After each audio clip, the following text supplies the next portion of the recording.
There is a universe that is dying, and it knows it is dying, and it has been dying for so long that the dying itself has become a kind of life.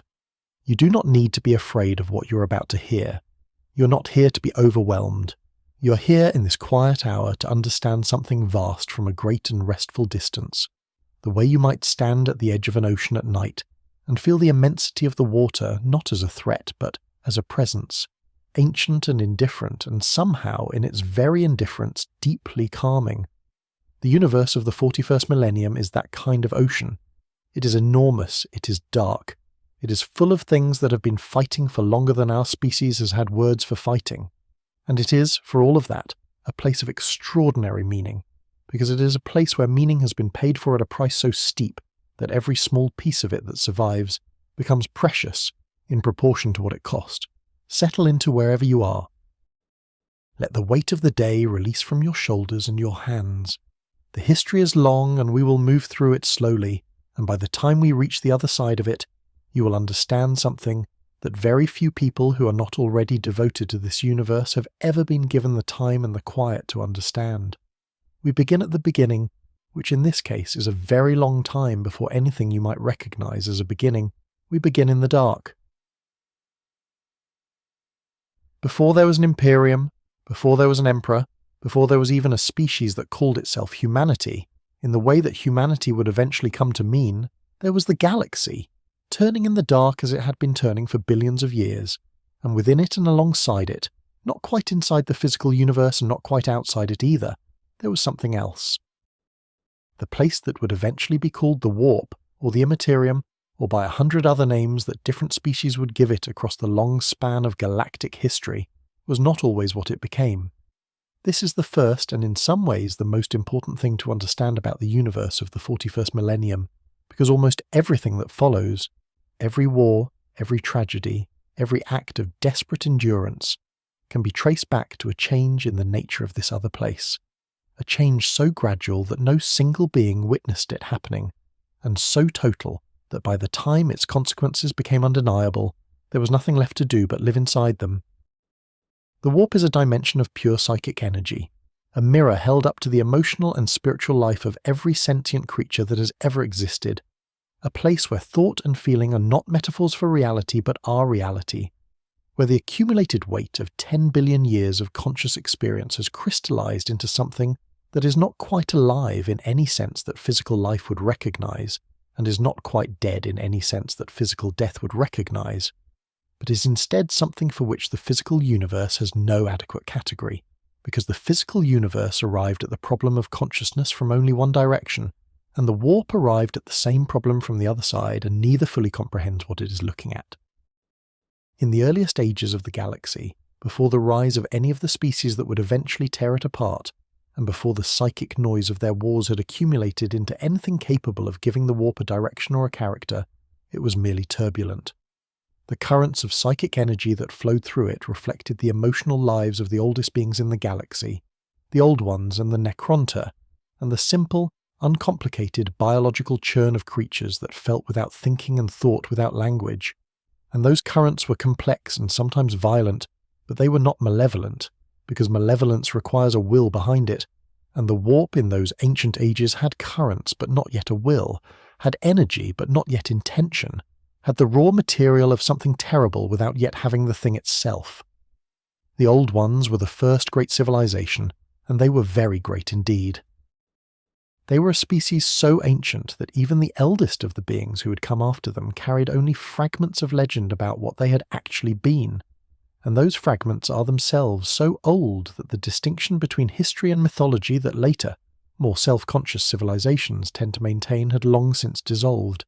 leaving only stories of beings who moved between stars as easily as a person moves between rooms, and who shaped the genetic material of emerging species with a deliberateness and a skill that made the difference between a species that would eventually achieve spaceflight and one that would not a matter of the Old One's interest, rather than the species' own potential. They were not gods. This distinction matters.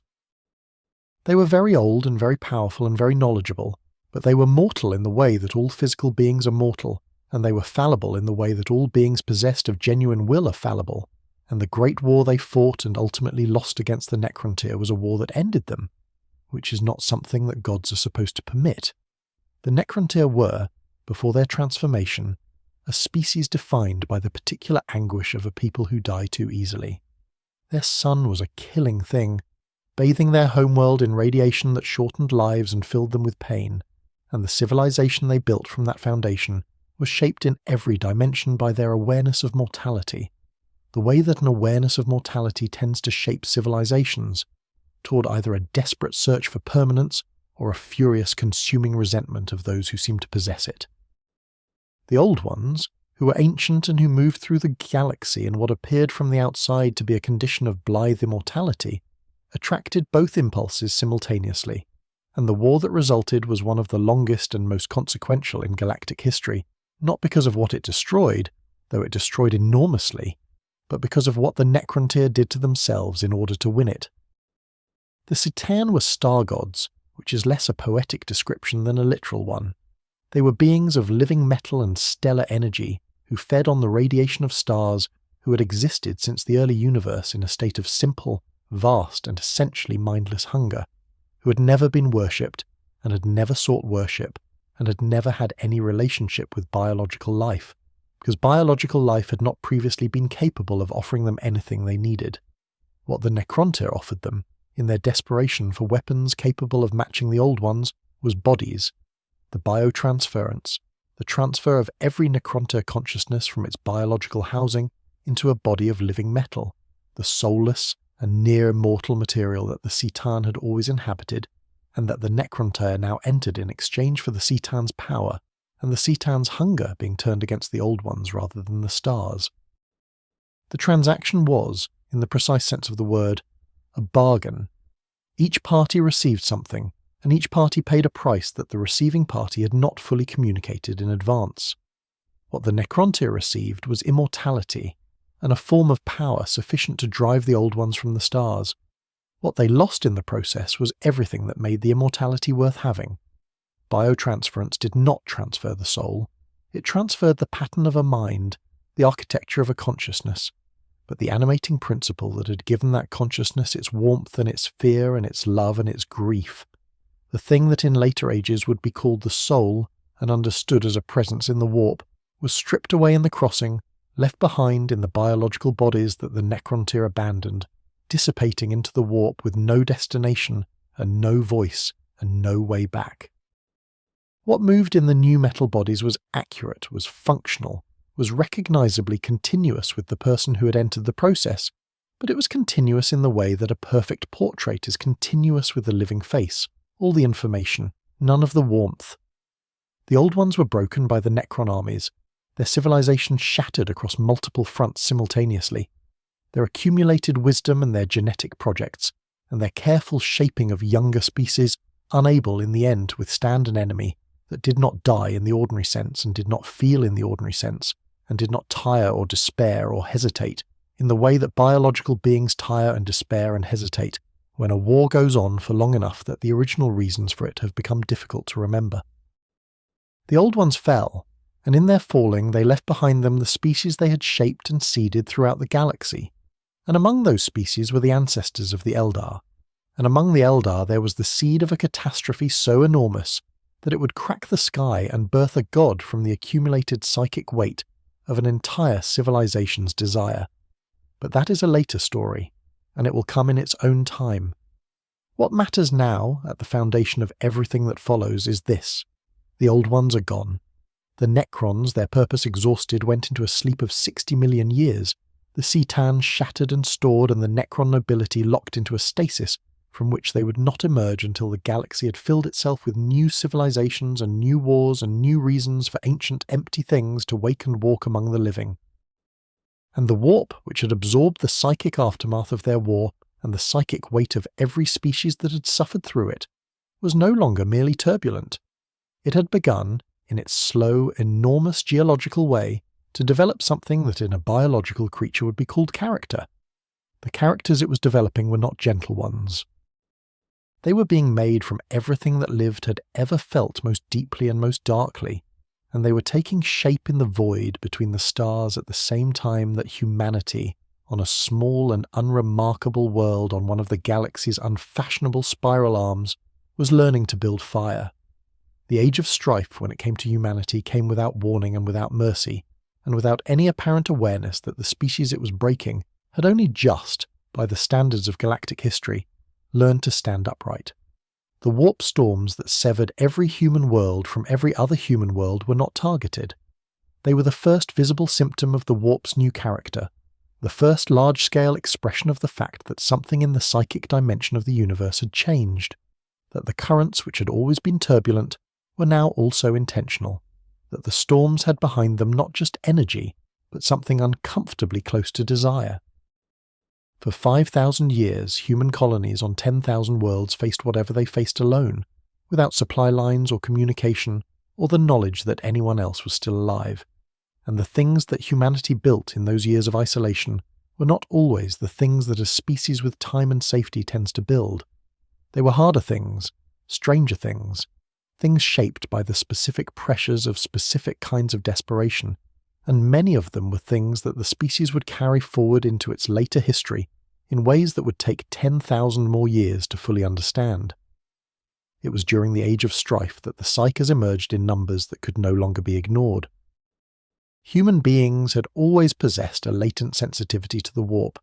It was part of what made humanity interesting to the Old Ones, who had seeded this sensitivity deliberately into the species' genetic heritage as part of a longer project that was never completed. But the thinning of the boundary between the physical universe and the warp that the great storms represented meant that sensitivity became ability, and ability became vulnerability, and vulnerability in a universe where the warp was no longer merely chaotic but actively hungry meant something new and terrible for those who bore it, and for everyone around them. Psychers who had not been trained, who did not understand what they were, who had no framework for managing a connection to a dimension that was now reaching back through them, became doors through which things entered that had no business being in the physical world. And the things that entered were not gentle or confused or amenable to negotiation.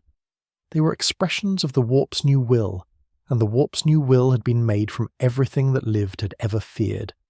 And yet the species survived.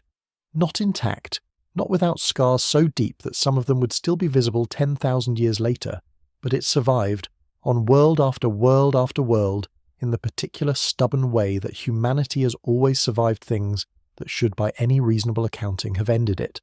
by enduring beyond the point at which endurance becomes explicable, and into the territory where it becomes something more like a fundamental property of the species, something built into the material of what a human being is at a level below choice or strategy. The galaxy had killed things far older and far more powerful than humanity. It had killed the Old Ones. It had killed the Eldar Empire that came after. It would try, with everything it had, to kill humanity too, and it would not fully succeed. And the reason it would not fully succeed was not that humanity was stronger or wiser or more deserving of survival than anything that had come before it. It was something simpler and stranger and harder to quantify than any of those things. But that reason, and the being who embodied it, waits in the shadows of a world called Terra, patient as only something very old and very certain of its purpose can be patient,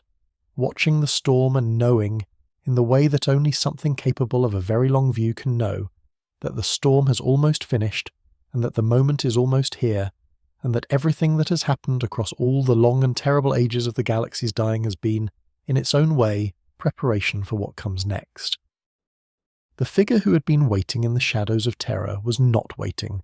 in the way that ordinary beings wait, counting the hours against their own impatience, measuring the distance between the present moment and the desired one in units of personal cost. He was waiting in the way that a mountain waits, not passively, not without awareness, but with a relationship to time so fundamentally different from the relationship that mortal creatures have with it, that the word waiting, with all its connotations of suspension and incompleteness, barely applies. He had been present on Terra for longer than most of the civilizations that rose and fell around him, had possessed the concept of time as something that could be measured. He had watched empires build themselves from the accumulated ambitions of generations and dissolve back into the soil from which those generations had come. He had walked among the people of Terra under 1,000 different names, wearing the shape of a man with the same ease that a man might wear a coat, and in none of those thousands of years, across none of those 1,000 names, had he revealed what he actually was, because the moment for that revelation had not yet arrived, and he understood, with the particular clarity of a being who has thought about a problem for longer than most species have existed, that a revelation made too early is not a gift but a wound. He is known to the 41st millennium as the Emperor of Mankind, which is a title that accumulated around him, across the years of his visible life, in the way that titles accumulate around beings of sufficient power, gradually, then all at once, and with a weight that eventually becomes indistinguishable from the thing it describes.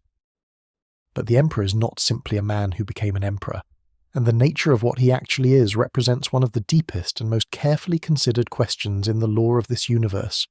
a question to which different ages and different traditions and different beings who have studied the matter most carefully have given different answers, none of them entirely satisfying, all of them containing some portion of a truth that resists complete articulation.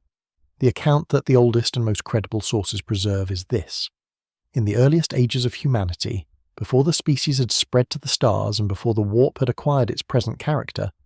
there existed on Terra a community of human beings who were not ordinary human beings in any sense that the word ordinary could be stretched to accommodate.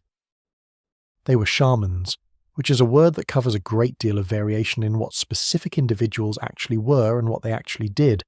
but which in this context refers to something more precise: human beings with a genuine and deep sensitivity to the warp, to the psychic dimension that underlies the physical universe,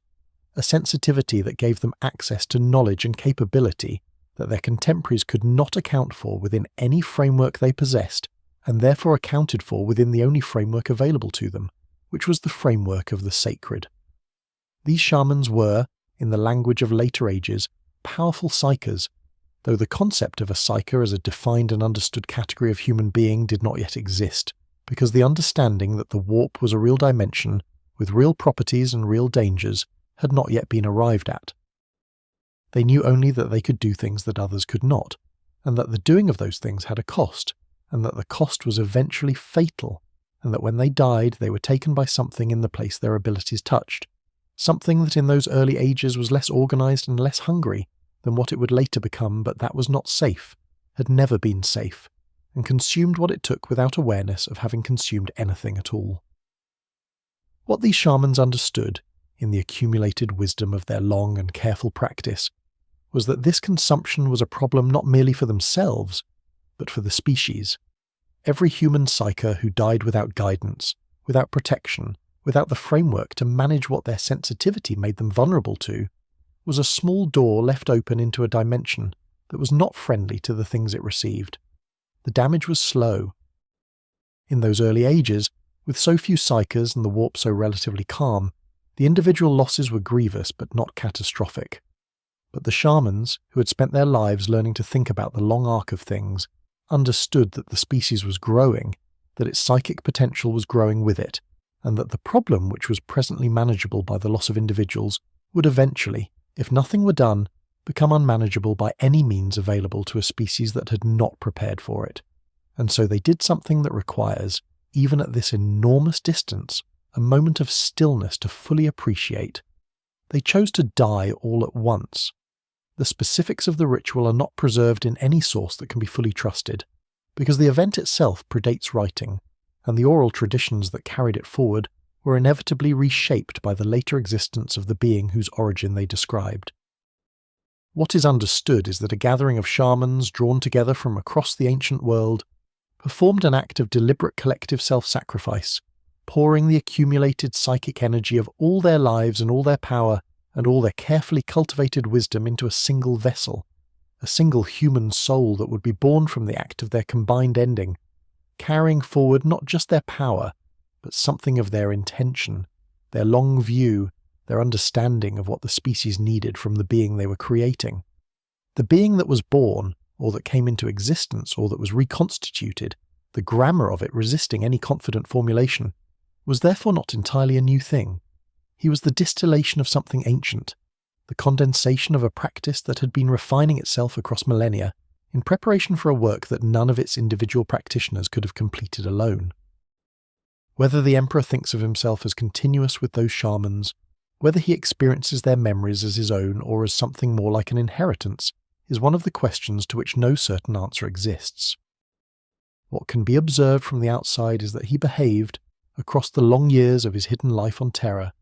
like a being who had been thinking about the problem of humanity's survival for a very long time, who had arrived at conclusions that the shorter-lived beings around him had not yet reached, and who was capable of patience that looks, from a mortal perspective, less like a virtue than like a geological property. He did not intervene in human history in the way that a being of his capability might have been expected to intervene, not to end wars before they fully formed, not to redirect the trajectories of civilizations that were heading toward collapse, not to announce himself and gather followers and build the Imperium centuries earlier than he eventually did. He let history happen. He watched it happen. He walked through it, sometimes gently shaping specific outcomes at specific moments, but always with a restraint that suggests a being who understood that premature order creates dependencies, that a species protected from every consequence of its own choices does not develop the qualities it will eventually need, that the Imperium he intended to build would require from its constituent humanity a toughness and a resilience that could only be grown through the experience of difficulty rather than granted from above. His relationship with the warp is unlike any other being's relationship with it, and understanding why requires holding two things simultaneously that the human mind tends to want to resolve into one. The Emperor is a psychic entity of almost incomprehensible power, the most powerful human psyker who has ever existed, by so large a margin that the comparison is less informative than the simple statement of the fact. At the same time, he is uniquely, constitutionally invisible to the Chaos powers, in a way that other powerful psykers are not, because the nature of his soul does not generate the kind of psychic signature that the entities of the warp feed upon and are attracted to. Where a powerful but ordinary psyker blazes in the warp like a bonfire, drawing every hungry thing in the vicinity toward it by the simple fact of its brightness, the Emperor is present in the warp in a manner that the Chaos powers have never been able to satisfactorily account for or reliably target. This is not merely a tactical advantage, though it is that. It is a property of what he is, of the specific way his soul was made, through the act of collective sacrifice rather than individual accumulation, which gave it a character that does not map onto the categories the warp uses to organize what it contains. He understood chaos. This is perhaps the most consequential thing that can be said about him. He understood it not in the way that a scholar understands a subject, with the bounded and provisional comprehension of someone working from the outside in,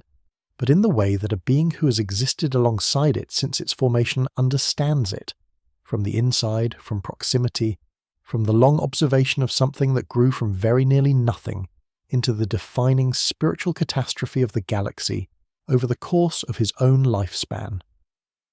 He had watched the four great powers of the warp crystallize from the accumulated psychic weight of conscious life. He had watched civilizations discover them and be consumed by them. He had watched the Eldar, the most psychically gifted and most intellectually sophisticated species the galaxy had yet produced, build an empire of extraordinary beauty and complexity, and then allow that empire's inner life to curdle into exactly the kind of excess that the warp could use to birth something new and catastrophic. He had drawn from all of this observation a set of conclusions about what humanity would need if it was to survive what the galaxy had become, and those conclusions were, at their core, simple, though the structures required to implement them were anything but. Humanity needed to be united. A species divided across 10,000 worlds and 10,000 independent political and cultural projects could not present to the threats gathering in the warp and in the physical galaxy anything that those threats would find sufficient reason to stop. Unity was not merely a political preference. It was a survival prerequisite. The foundational condition without which every other strategy was a local solution to a universal problem. And humanity needed, with equal urgency, to be guided away from the use of religion as an organizing principle, because the Emperor understood with painful clarity that worship, the psychic act of a billion minds directing their devotion toward a single focal point, was precisely the mechanism by which the Chaos powers had always grown most efficiently, and that a humanity which worshipped its Emperor was a humanity that was, whatever its intentions, building a Chaos god in slow motion, brick by devotional brick, prayer by accumulated prayer.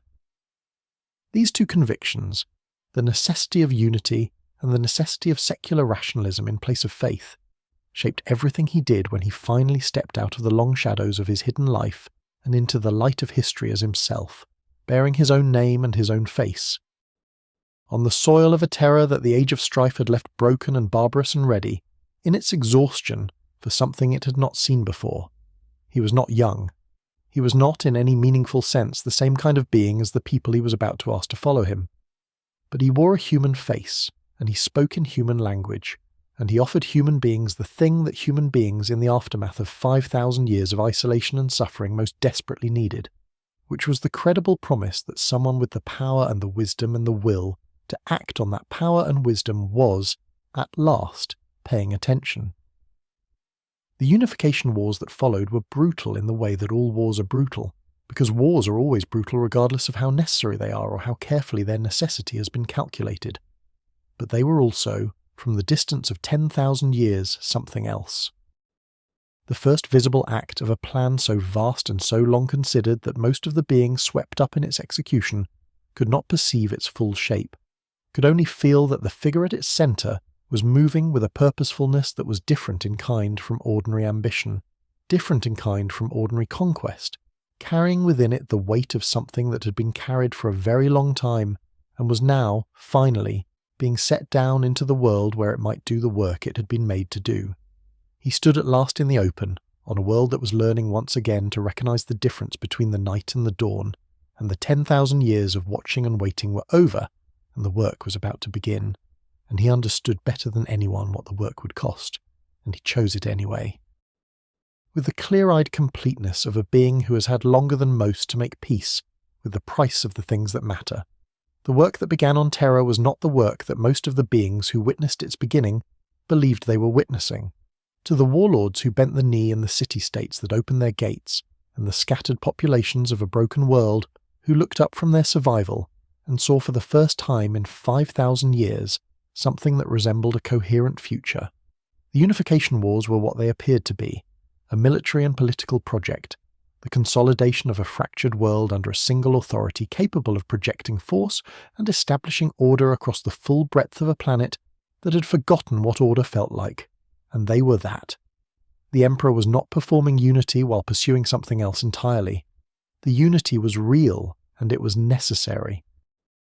And he pursued it with a completeness of commitment that left no portion of his visible attention elsewhere. But beneath the Himalayan mountains, in a network of laboratories so deep and so carefully concealed that the wars being fought above them registered only as distant vibrations in the rock, a different kind of work was already underway, and had been underway for longer than the Unification Wars had existed, because the Emperor had understood before the first battle was joined that the unification of a single world, however necessary as a foundation, was not the end of the project but only its first visible layer. He was not building a kingdom. He was building a species' best argument for its own survival in a universe that had already killed everything more impressive than humanity, and was preparing, in its patient and impersonal way, to kill humanity too. What was being grown in those deep places beneath the mountains of Terra was something for which the natural world had no precedent, and for which the scientific vocabulary of later ages would develop a terminology that is precise, but that cannot fully communicate the sheer strangeness of the achievement. 20 beings were being created, not born, not engineered in the ordinary sense of that word, but created in the way that the Emperor created things, which is to say with an intimacy of intention and a depth of psychic investment that made the resulting being something categorically different from anything that a laboratory working from purely material principles could have produced. They were the Primarchs, and each of them was, in the most literal sense that the phrase can carry, a piece of the Emperor himself.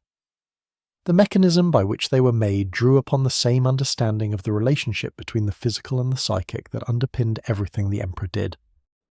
Human genetic material was the foundation, but it was human genetic material that had been worked at a level below the merely biological, shaped and charged with psychic intent, in a way that encoded within the physical architecture of each developing being a set of qualities and capabilities drawn from the Emperor's own nature, parcelled out and concentrated and expressed in forms that could exist as independent consciousnesses rather than as aspects of a single one, Each Primarch was, in this sense, an answer to a question. If this particular dimension of what the Emperor was, this specific combination of physical excellence and intellectual capacity and spiritual character, were given a body and a will of its own, what would it become, and what could it do that the Emperor himself, spread across the immensity of the work he intended, could not afford to do alone? The 20 answers that the laboratories produced were as different from each other as the questions they embodied were different, and this variety was not an accident or an imperfection in the process, but a design feature,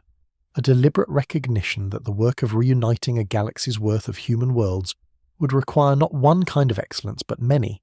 that a military campaign of the scope the Emperor envisioned would encounter problems that only a specific kind of mind could solve, and that the specific kinds of minds required did not all resemble each other. Some of the Primarchs were warriors in the most direct and consuming sense,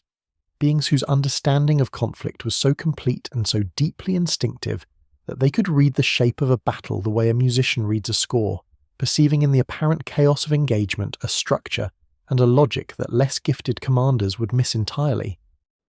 Some were administrators and builders, capable of looking at the broken remnant of a conquered world and perceiving within its ruin the shape of the functioning society it could become, and then working with a sustained and patient intelligence to bring that society into existence. Some were philosophers, theologians in the Emperor's secular religion of human potential, capable of articulating in language that ordinary human beings could receive and be moved by the vision that the Emperor himself could see with complete clarity, but could not always communicate in terms that did not require his interlocutor to already be capable of the vision. And all of them, without exception, were physically extraordinary in ways that made the word extraordinary feel inadequate. They were larger than men, though not grotesquely so. They moved in the world at a scale that was visibly beyond the human without being alien to it,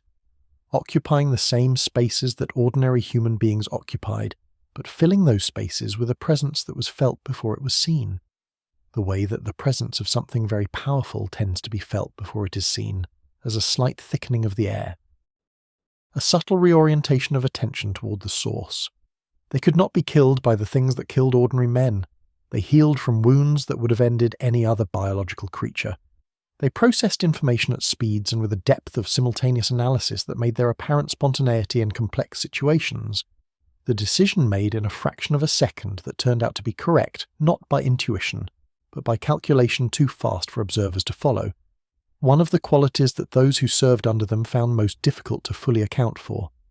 They were, in all of these ways, and in more ways than any catalogue can adequately contain, exactly what the Emperor had intended them to be, instruments of a project so vast that only instruments of their specific calibre could carry it.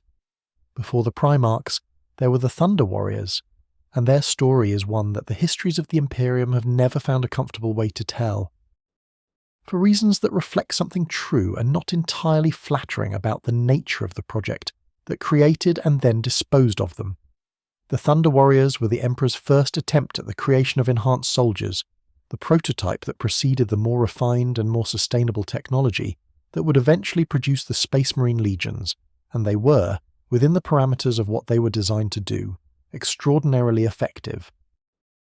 They were larger and stronger and more aggressive than any ordinary soldier, and they were possessed of a fury in combat that their opponents found genuinely difficult to stand against.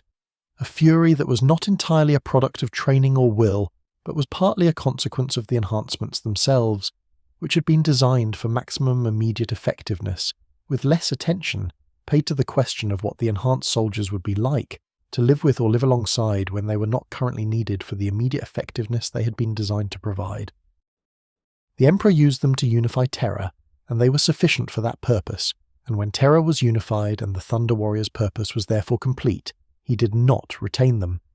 The enhancements that made them effective in battle also made them unstable in ways that would have made them liabilities in the longer project,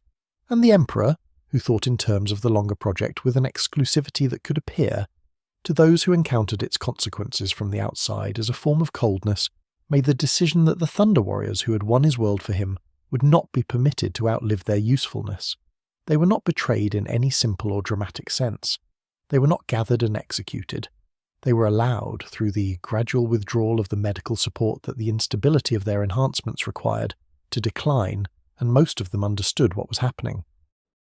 and some of them accepted it with a grace that reflects well on beings who had every reason to feel otherwise,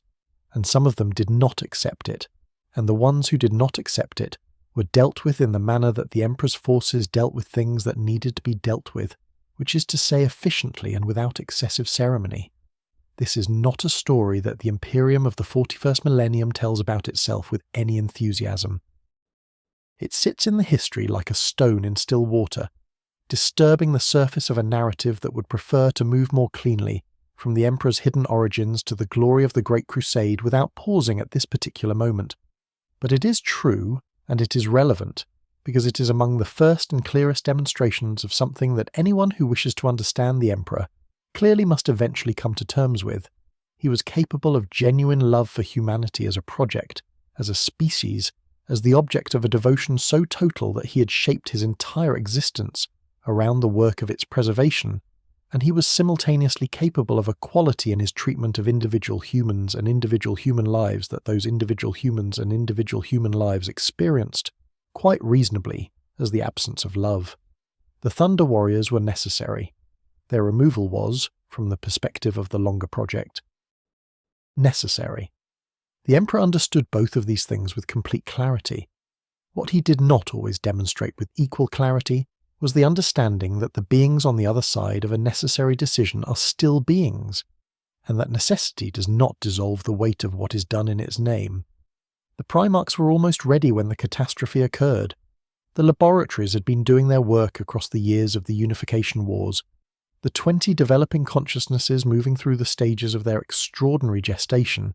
and the Emperor had been preparing for the moment of their emergence with the same long-term deliberateness that characterized all of his planning.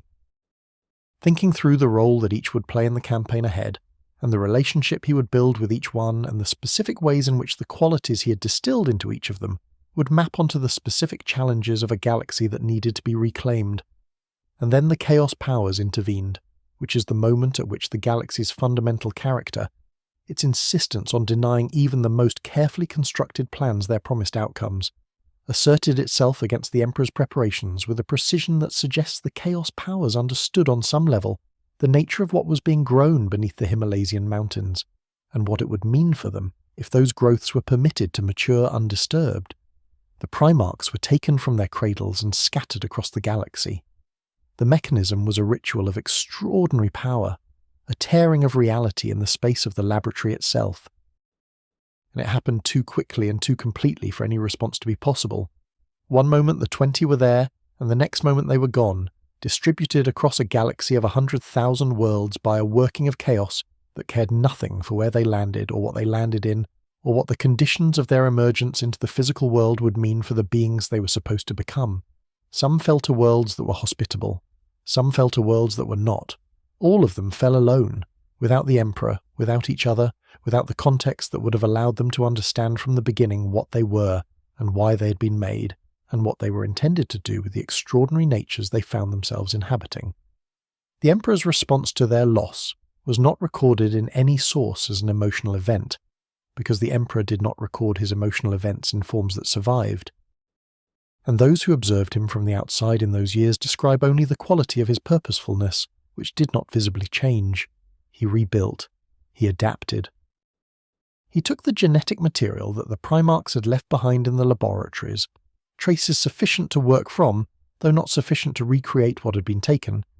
and he used it to develop the Space Marine process, the technology by which ordinary human boys could be transformed through a sequence of surgical implantations and biological enhancements into warriors who were not Primarchs, but who were shaped by the Primarch's essence at the genetic level, who carried within their enhanced bodies something of what each Primarch was, and who would eventually, when the Primarchs themselves were recovered, find in their gene sire a resonance that was felt before it was understood. 20 legions were built from 20 sets of genetic material, each one bearing the imprint of the Primarch whose essence it carried, each one waiting, though they did not know they were waiting, could not know it,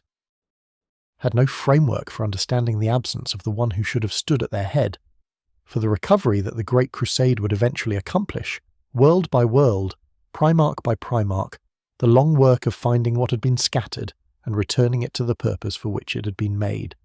The Primarchs were out there, growing up on worlds that had not been designed to receive them, becoming the people they became in circumstances that the Emperor had not planned and could not have planned, shaped by fathers and mothers who were not their father, by wars and winters and the specific texture of specific skies on specific worlds that had nothing to do with the Himalaysian laboratories and everything to do with the people those worlds happened to contain at the moment of each Primarch's arrival. They were becoming themselves in the Emperor's absence, and the people they became in that absence were people the Emperor would have to meet and understand and love and work with.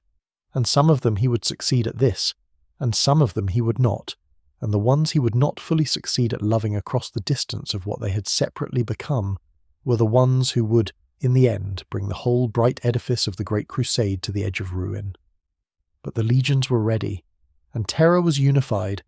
and the light of the Astronomicon was burning for the first time, the great psychic beacon that the Emperor had placed within himself like a lantern within a lighthouse, visible across the immensity of the warp to every ship equipped to navigate by it, and the fleet was assembled, and the Great Crusade was about to begin, and the galaxy was full of human worlds waiting to be found, each of them carrying in its particular isolation a version of the species shaped by its own 5,000 years of surviving alone, and all of them, in ways they could not yet know, about to become part of something larger than any of them had the context to imagine. The Astronomicon burned, and the fleet moved, and the galaxy opened. There is no adequate way to convey the scale of what the Great Crusade was without first pausing at the scale itself and allowing it to settle, because the temptation when describing something so enormous is to reach immediately for the drama of its individual moments, the battles, the reunions, the worlds recovered and the peoples encountered, and in doing so to skip past the foundational fact that makes all those individual moments meaningful, which is that the Great Crusade was the largest coordinated military and civilizational project in the history of the human species, and that it lasted for approximately 200 years. And that at its height it was prosecuted simultaneously across hundreds of separate fronts, by forces of a size that the word army does not adequately contain, and that it succeeded in the sense that matters most, not because it was perfectly planned or perfectly executed, but because the being at its centre had been thinking about it for longer than most of the civilizations it encountered, had existed, and had built into its foundations a resilience and a momentum that could absorb setbacks that would have ended any ordinary campaign, and continue moving forward with the patient, grinding purposefulness of something that does not require any individual victory in order to remain oriented toward the final one. The human worlds that the Crusade found were not uniform in what they had become during the 5,000 years of the Age of Strife. This is a point that the simplified accounts tend to pass over in their eagerness to reach the reunification itself. But it matters enormously to understanding both what the Crusade encountered and what it cost. Some worlds had preserved something recognizable as civilization across the long isolation, had maintained literacy, had maintained technology at levels sufficient to sustain population and infrastructure, had developed political structures that were functional if not always just, had emerged from the darkness of the warp storms into whatever light was available to them, with their essential humanity more or less intact. These worlds were, in the broader accounting of the Crusade, the easier cases, though easier is a relative term that should not be mistaken for easy. Because even a world that had preserved civilization had preserved it in its own specific way, and had developed across 5,000 years of independence a sense of itself and its sovereignty that did not automatically or gracefully yield to the arrival of a fleet bearing the message that the time of independence was over. Other worlds had not preserved anything that the Crusade's forces would have recognized as civilization in the first instance of encounter. 5,000 years is a long time, and the specific pressures of specific kinds of isolation produce specific kinds of transformation, and some of the transformations that human worlds underwent during the Age of Strife moved in directions that the Emperor's vision of a reunited humanity had not fully accounted for, because they were directions that required not just political incorporation, but a more fundamental kind of recovery, a patient work of rebuilding that could not be accomplished by a fleet moving on a timetable, and had to be delegated to the administrative apparatus that followed in the Crusade's wake, doing the slower and less celebrated work of turning conquered territory into something that could eventually function as a contributing member of the species-wide project, rather than merely a pacified zone in which the presence of imperial authority was enforced by the ongoing proximity of imperial force. And some worlds the Crusade found were not human worlds in any meaningful sense at all, though human beings lived on them. These were the worlds where the psychic vulnerability of the isolated human population had been exploited by the things the warp had sent through the barriers that the Age of Strife had thinned, where demons or the cults that served them had established a presence that had, over generations, become indistinguishable from the world's governing reality, where the people who lived under that presence had been shaped by it in ways that made their relationship to the broader human project genuinely ambiguous. These worlds required a different approach than either diplomacy or conventional military force could provide, and the approach that was applied to them was thorough in ways that those who applied it sometimes found difficult to carry forward in themselves after the work was done, because thoroughness in this context meant the elimination of everything the corruption had touched, which was sometimes everything. And the reconstruction that followed was reconstruction in a more literal sense than the word usually implies. The Primarchs were recovered across the first decades of the Crusade, and each recovery was in its own way a study in the specific nature of what had been scattered and what had grown from that scattering in the Emperor's absence. They were found on worlds as different from each other as it is possible for worlds within the same galaxy to be, a feudal world of honour and hierarchy that had produced a warrior of such noble bearing that the Legion, already shaped by his genetic material, recognised something in him before any formal introduction was made. A world of perpetual siege and industrial darkness that had forged its Primarch into a being whose relationship to war was not strategic or philosophical, but metabolic, as natural and as necessary to him as breathing. A world of scholarship and mysticism that had given its foundling a mind of such extraordinary reach and such genuine love for the accumulated knowledge of the universe that the limits placed on that love by the Emperor's later edicts would become one of the fault lines along which the whole edifice would eventually crack. Each reunion between the Emperor and a recovered Primarch was an event of a kind for which there is no ordinary template. Because the relationship being established was one for which no ordinary template exists. The Emperor had made these beings. He had put into them specific pieces of himself, had shaped their potential, with an intimacy that went beyond any ordinary act of creation, and then had lost them before the relationship that this intimacy implied could be built, before the context that would have allowed them to understand what they were to him and what he was to them could be established. He was meeting in each of these reunions not the beings he had made, but the beings those beings had become in conditions he had not designed, and the gap between those two things, between the Primarch the Emperor had intended and the Primarch who stood before him on a conquered world having lived an entire life without knowing why, was a gap that some of the reunions crossed more successfully than others. Horus was among the earliest recovered,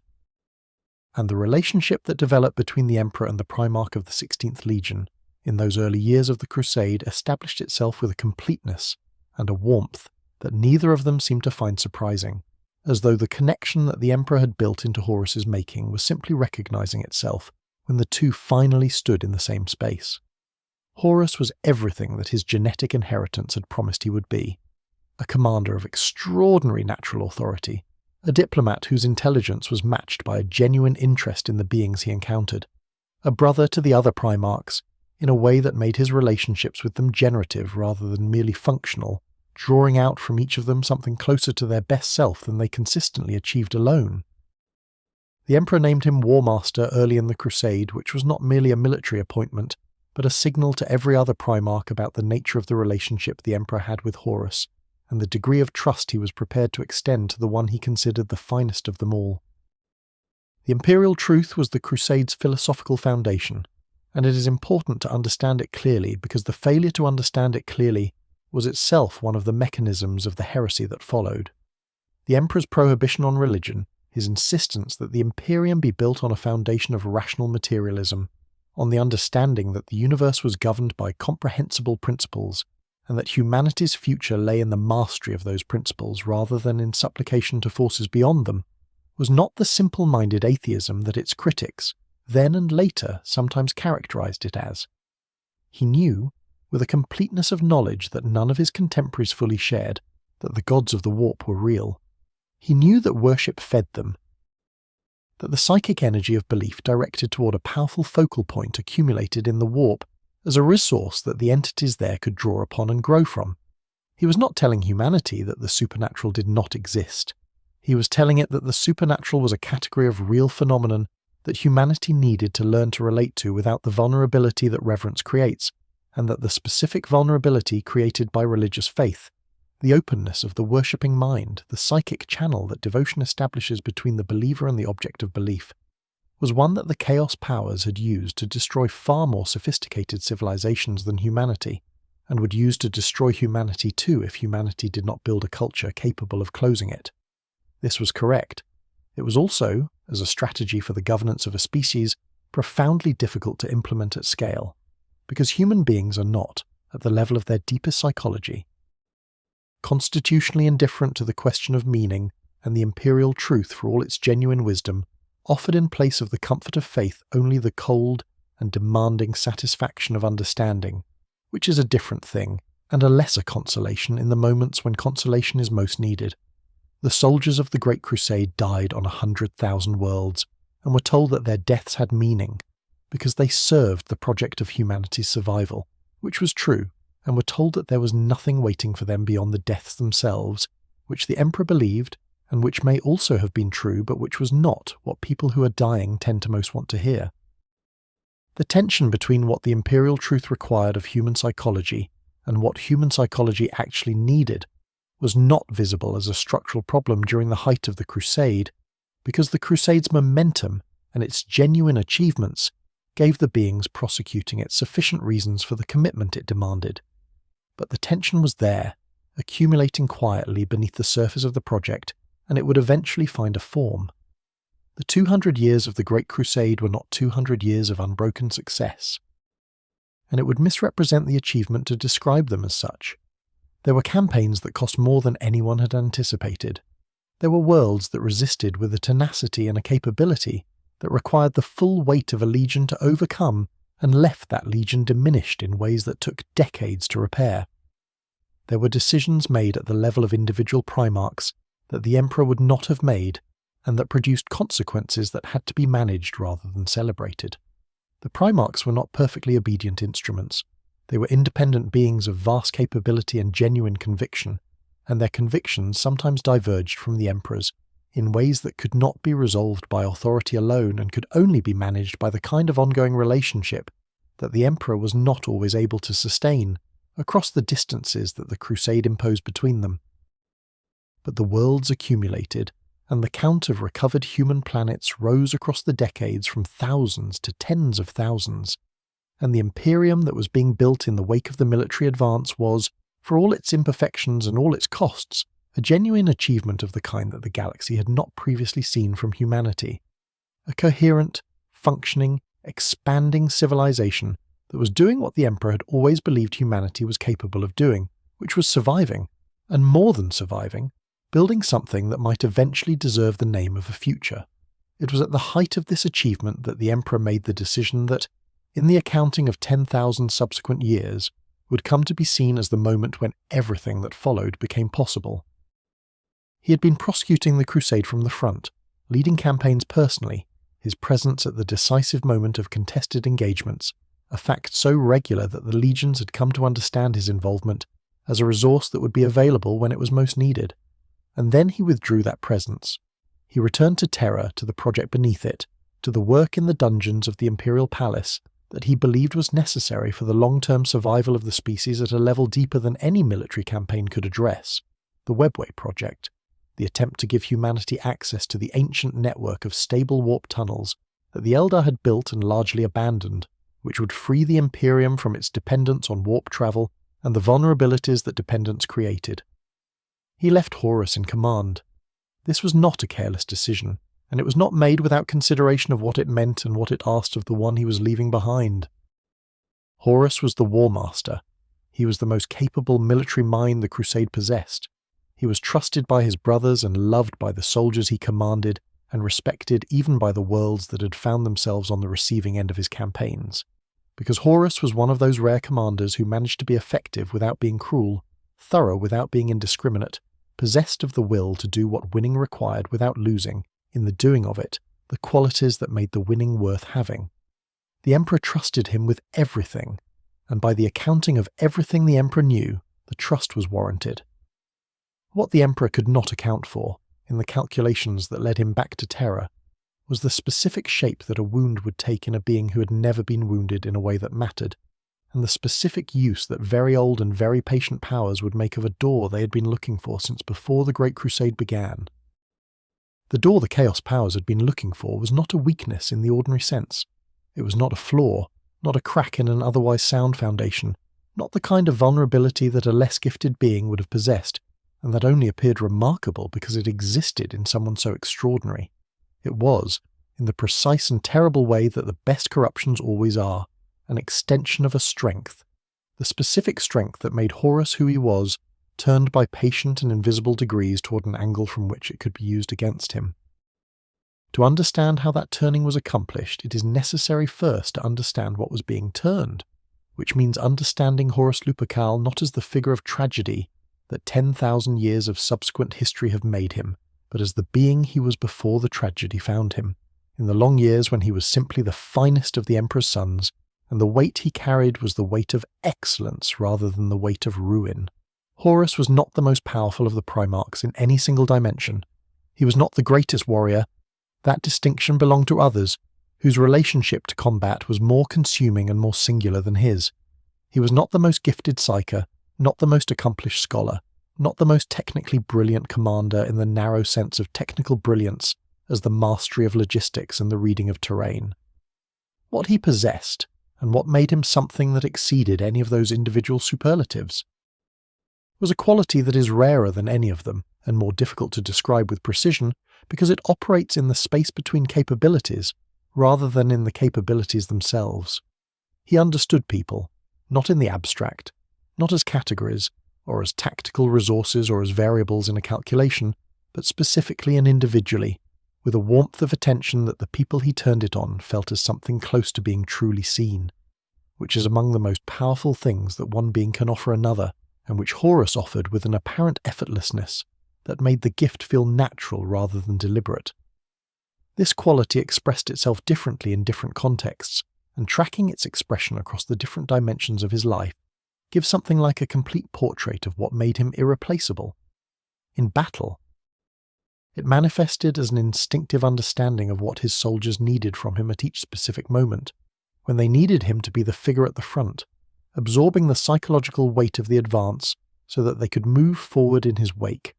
when they needed him to be behind them, present but not dominant, trusting them with the outcome and communicating that trust in ways that produced from ordinary soldiers the kind of performance that ordinary soldiers do not typically produce under commanders who trust them less. He did not lead through fear or through the imposition of his physical superiority, though his physical superiority was real and available to him. He led through the specific mechanism of making the people around him want to be what he seemed to already believe they were, which is a form of leadership that works not by raising the standard and demanding the soldier reach it, but by standing beside the soldier and making the standard feel like something they had always been capable of meeting. Among his brothers, his role was something that the word diplomat does not quite capture, because diplomat implies a degree of calculation and management that Horus's relationships with the other Primarchs did not primarily consist of. He was, more accurately, the connective tissue of the Brotherhood, the one who could sit with Rogel Dawn in his severity and find the genuine warmth beneath it, the one who could engage with Magnus the Red in his scholarly enthusiasm without being overwhelmed by it, or made to feel the inadequacy that Magnus's intellect sometimes inadvertently produced in those around him, the one who understood Angron's rage not as a pathology to be managed, but as a wound to be acknowledged, even if acknowledging it could not heal it. He held the Brotherhood together not by resolving its tensions. Many of those tensions were irresolvable, built into the specific natures of beings who had been shaped to be different from each other, but by being present within them without being consumed by them, a fixed point of warmth and competence around which the variable and sometimes volatile energies of his brothers could orient themselves. His relationship with the Emperor was the defining relationship of his life, and it was, for most of its duration, genuinely beautiful in the way that the best relationships between a parent and a child are beautiful, not without complexity, not without the specific tensions that arise when a child of genuine capability begins to develop a sense of its own judgment that does not always defer to the parents, but grounded in a mutual recognition that was real on both sides, and that gave both of them something they needed. The Emperor saw in Horus the fullest expression of what he had been trying to create. Not just a capable military instrument, but a being of genuine moral seriousness, someone who thought about what he was doing and why, who carried the weight of the project's human cost without being broken by it, who could be trusted not just with the execution of orders, but with the judgment of when the orders were insufficient and something more was required.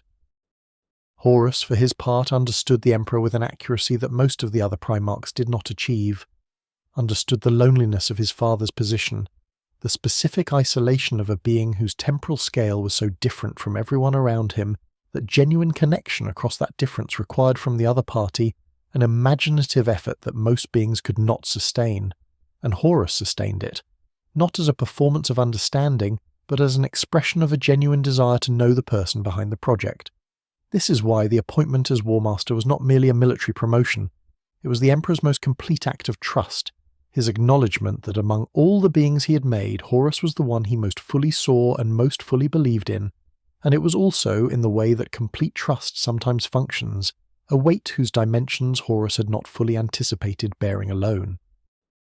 He had been the Emperor's right hand for decades of the Crusade, operating always within the gravitational field of his father's presence, making decisions that were consequential, but that existed in a context shaped by the Emperor's ongoing participation. When the Emperor withdrew to Terra and left Horus not just with command, but with the full, unmediated weight of the project, the diplomatic crises and the administrative failures and the Primarchs' conflicts with each other and the thousands of daily decisions that had no good options, only less bad ones, Horus encountered for the first time something that his extraordinary nature had not previously required him to develop a relationship with, which was doubt. Not doubt about his capabilities, which were real and which the evidence of every campaign he had prosecuted confirmed. Not doubt about the project, whose value he believed in with a sincerity that was not performed. A subtler and more dangerous thing,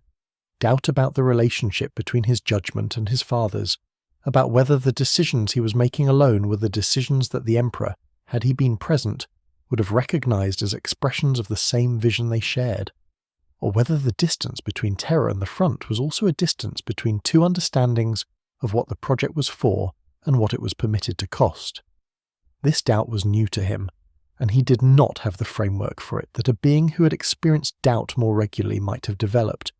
which meant that when something arrived that offered to resolve it, to replace the uncertainty with a clarity so complete that the weight of independent judgment would no longer be something he had to carry, he was more open to that resolution than he would have been in any earlier period of his life.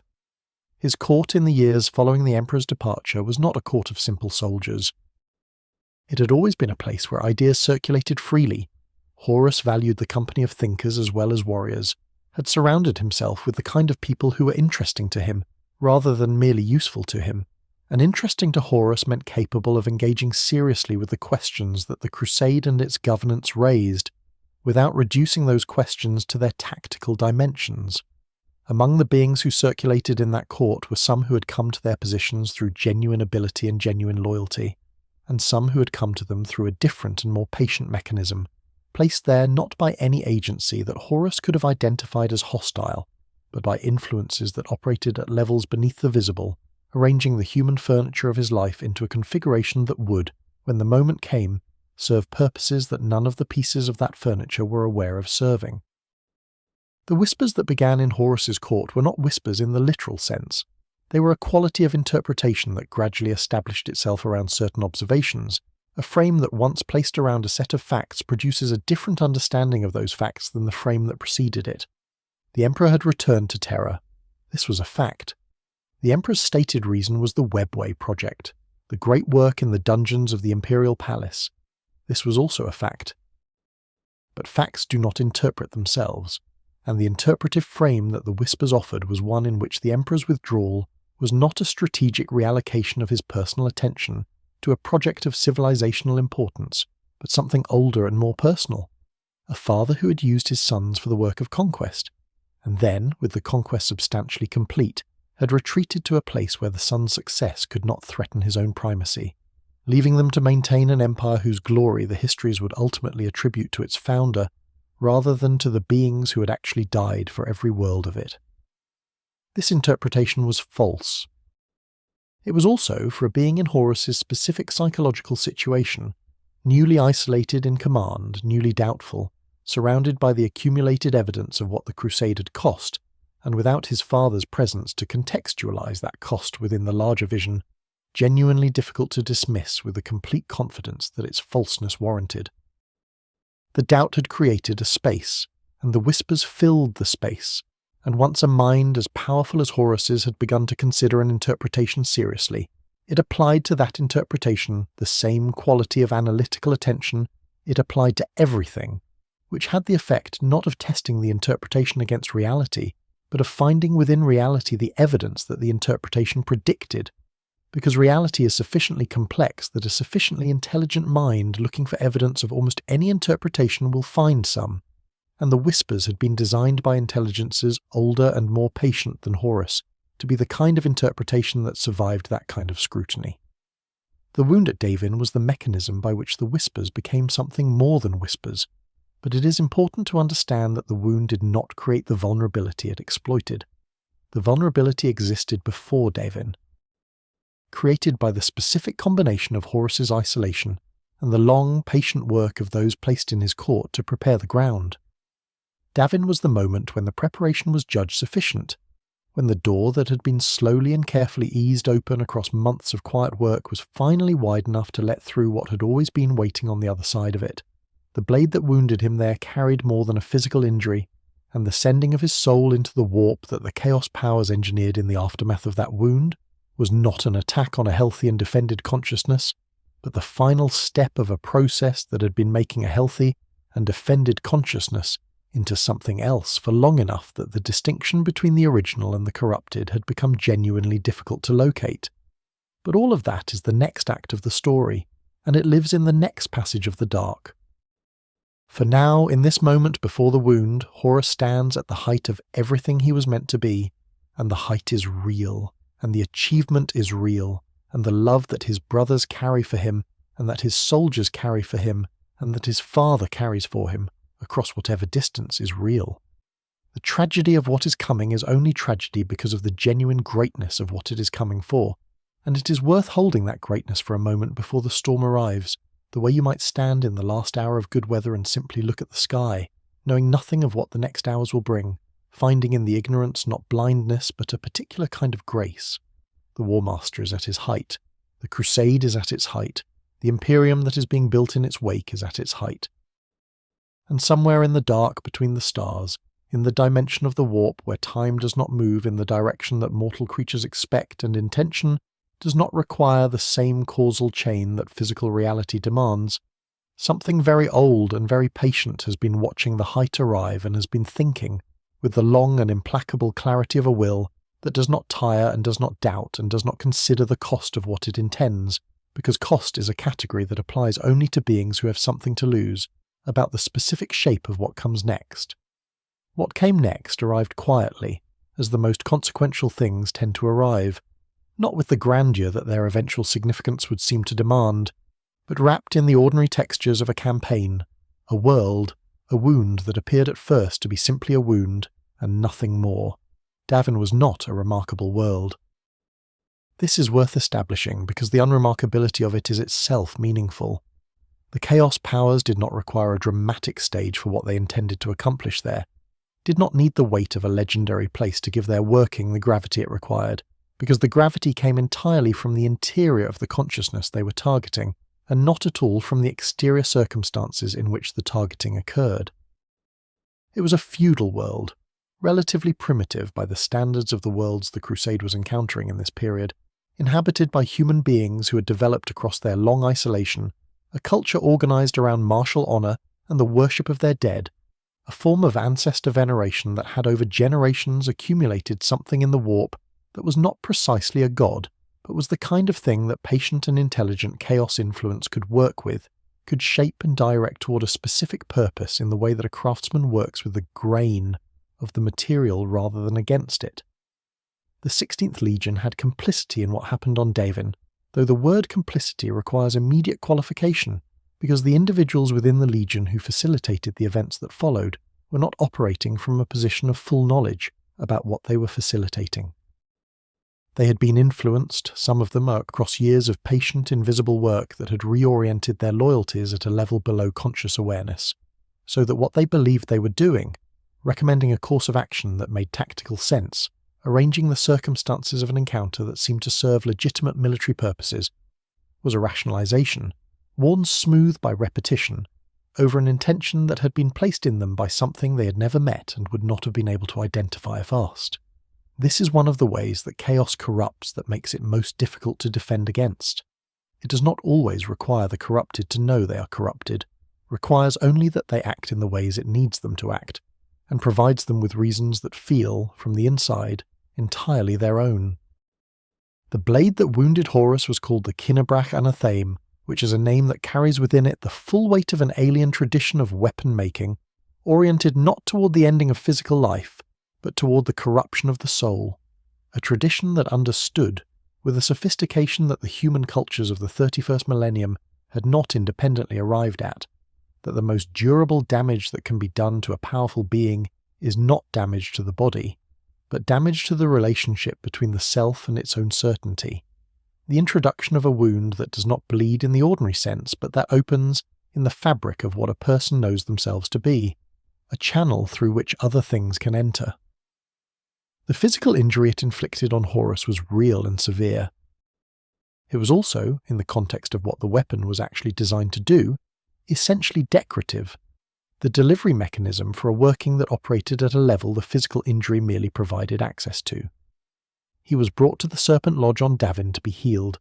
which was the step in the sequence that required the most careful preparation and the most active participation of those within his court who had been quietly arranged into position over the preceding months. The lodges on Davin were spiritual organizations, initiatory structures that combined the world's ancestor worship with a deeper connection to the specific region of the warp that the lodge priests had been cultivating for generations, and the healing they offered was not the healing of conventional medicine. It was the healing of a ritual that required the patient's soul to be carried into the warp itself, exposed to its currents, made available, under conditions that were presented as protective, and that served a function that was the precise opposite of protection, to whatever in the warp was ready to receive it. What received Horus's soul in the warp was not random. The Chaos powers had been preparing the specific environment into which he was sent with the same patience and the same thoroughness that they had applied to every earlier stage of the process, constructing in the Imperium a space that was not the warp in its raw and undifferentiated form, but a shaped region, a worked environment in which every element had been placed deliberately, and every pathway through it led toward the same destination, which was the revelation that had been designed specifically for Horus's psychology, for the specific combination of pride and love and doubt and isolation that the preceding months had carefully cultivated in him as the soil in which this particular seed would grow most effectively. What they showed him was the future, or what appeared to be the future, which is a different thing, though the difference is not always accessible to a being in the middle of experiencing it. They showed him the Imperium as it would become, the religious structure that would grow up around the Emperor's name in defiance of everything the Emperor had said he wanted, the ecclesiarchy and its cathedrals and its pogroms, the Inquisition and its instruments of investigation, the ossified bureaucracy, and the 10,000 years of human suffering conducted in the Emperor's name by people who believed sincerely that the Emperor would have wanted exactly this. They showed him humanity prostrated before a god it had made from a man who had spent his entire existence trying to prevent precisely that deification. And they showed him, in the centre of this vision, the Emperor himself, not as the father Horus knew and loved, but as the god the Chaos powers needed Horus to see, enthroned and worshipped and deliberately, knowingly accepting the devotion that his own stated principles had always condemned. The vision was a lie, but it was a lie constructed from true materials, which is the most effective kind. The ecclesiarchy would exist, the Inquisition would exist, the suffering conducted in the Emperor's name would be real suffering, and the 10,000 years of it would be a genuine cost borne by genuine people. All of that was true, or would be true, and the Chaos powers had woven these truths together with the false thread of the Emperor's willing acceptance of godhood, in a fabric so tightly integrated that pulling out the false thread without unravelling the whole was exactly the kind of careful, patient analytical work that a soul in a wounded and disoriented state, in the middle of a ritual in the warp without the grounding of physical reality, was not capable of performing. Horus experienced the vision with the full weight of his extraordinary intelligence and his genuine love for humanity and his genuine grief at what the vision showed humanity becoming, and what he concluded from it was what the vision had been designed to make him conclude: that the Emperor was not what he had always believed his father to be, and that the Great Crusade, for all its real achievements, was the first act of a tyranny that would make every world it reunited worse off than it had been before the reunification. He came back from the warp changed, and the change was visible to those around him, in the way that profound internal shifts are sometimes visible before they are articulate, in the quality of his silences, in the slight recalibration of his gaze when the Emperor was spoken of, in the new and careful way he began to listen to the voices in his court that had always been there but that he had previously held at a certain distance. The distance was gone now.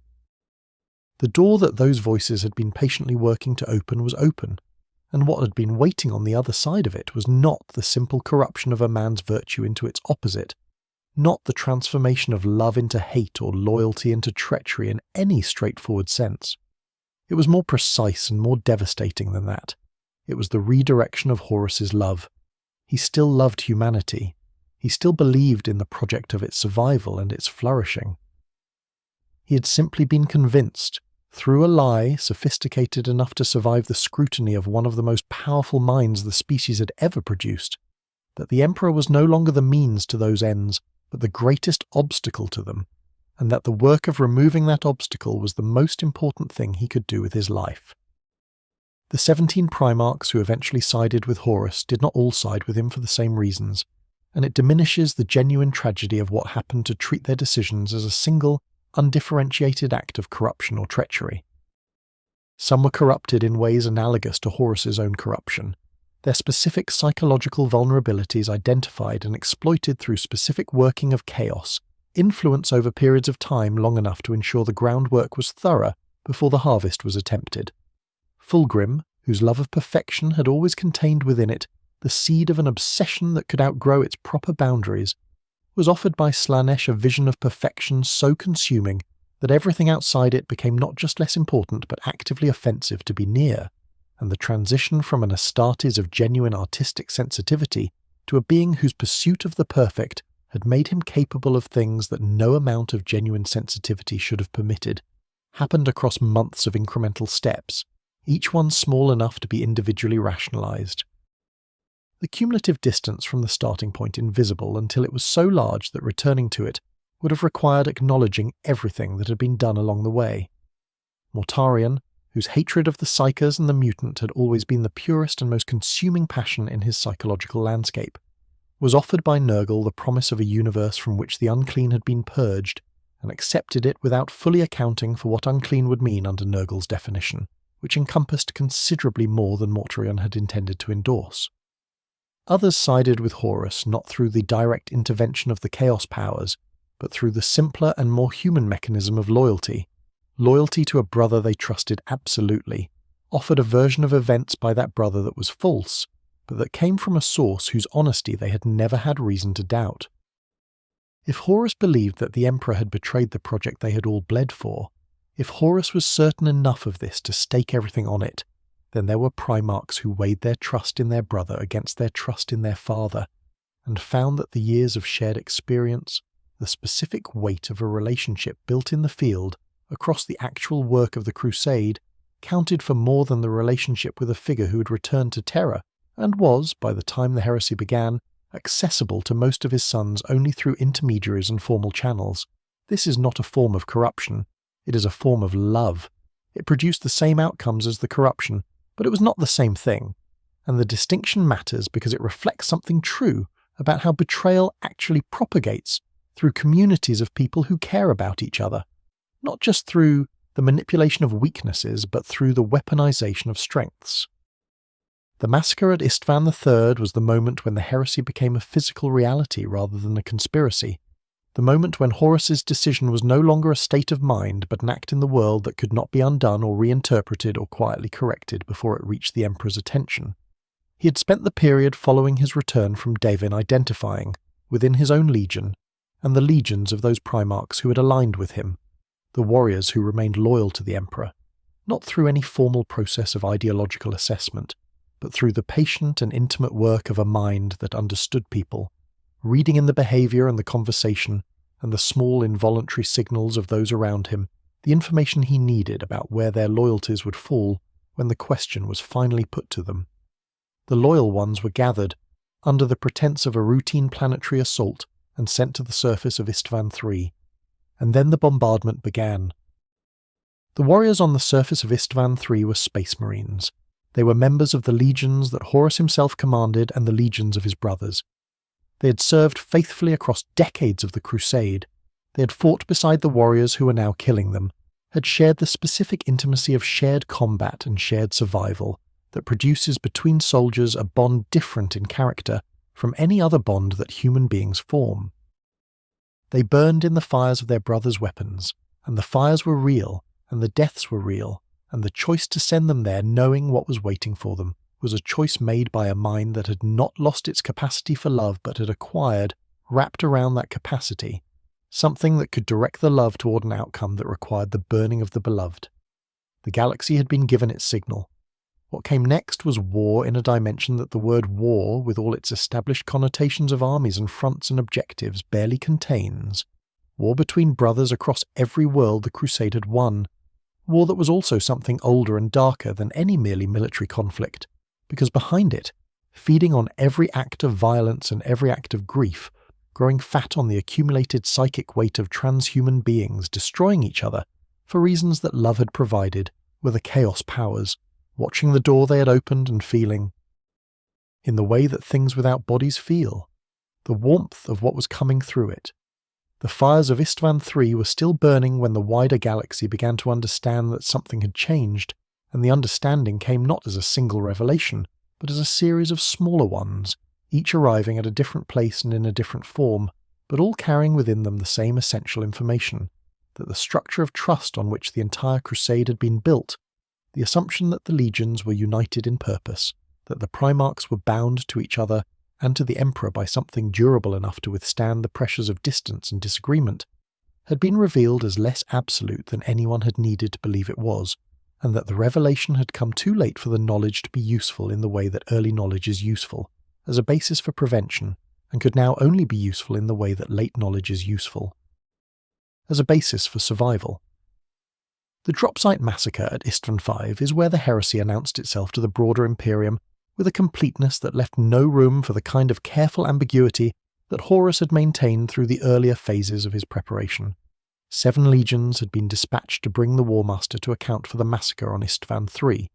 3 to make the initial assault, 4 to follow in support and complete the destruction of whatever resistance the initial wave encountered.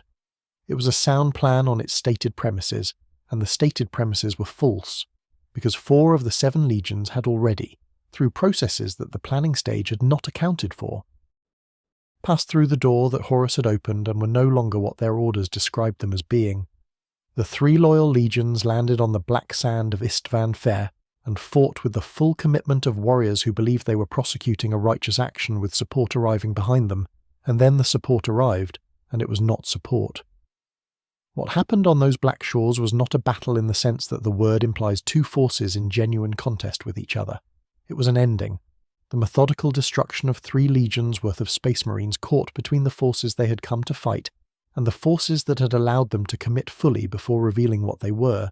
the Iron Hands, the Raven Guard, the Salamanders, 3 legions reduced in a single engagement from forces capable of shaping the outcome of a galactic civil war to remnants capable only of survival, and not all of them capable even of that. Ferrus Manus, the Iron Hands Primarch, of died there, which was the first death of a Primarch in the heresy, and the signal, for those paying attention to what signals meant, that the conflict had passed beyond the threshold where the extraordinary nature of the beings at its centre could be expected to protect them from its ordinary consequences. Primarchs could be killed. The war was that kind of war. The 18 years that followed Istvan V were not 18 years of continuous large-scale engagement across a single defined front, because the heresy was not that kind of war and could not be, given the scale of the galaxy and the distribution of forces across it. It was instead something more like a simultaneous catastrophe at many different scales and in many different places, connected by the overarching fact of Horus's rebellion and the Emperor's response to it, but otherwise as varied in its specific character as the worlds and the legions and the individual human beings who found themselves inside it. There were campaigns of extraordinary scale and campaigns of terrible intimacy.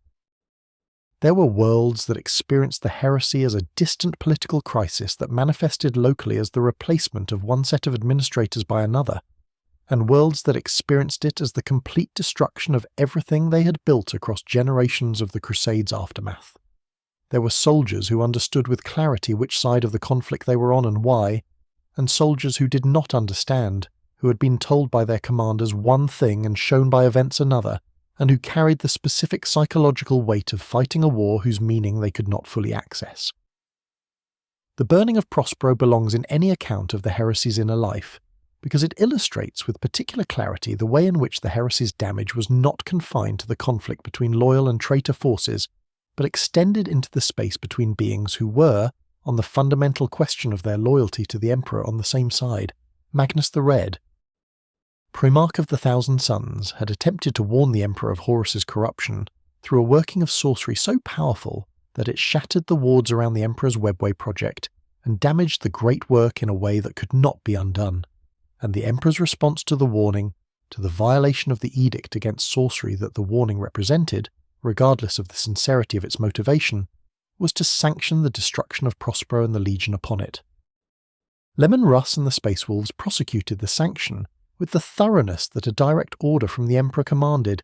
and Magnus, who had broken the Emperor's law in the act of trying to save him, watched his world burn and his legion shatter, and made in the aftermath of that burning the choice to take what remained of the Thousand Sons to Horus's side,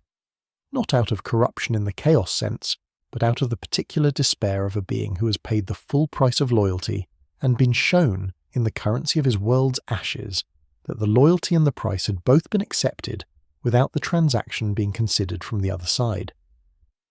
This is one of the heresy's most difficult truths,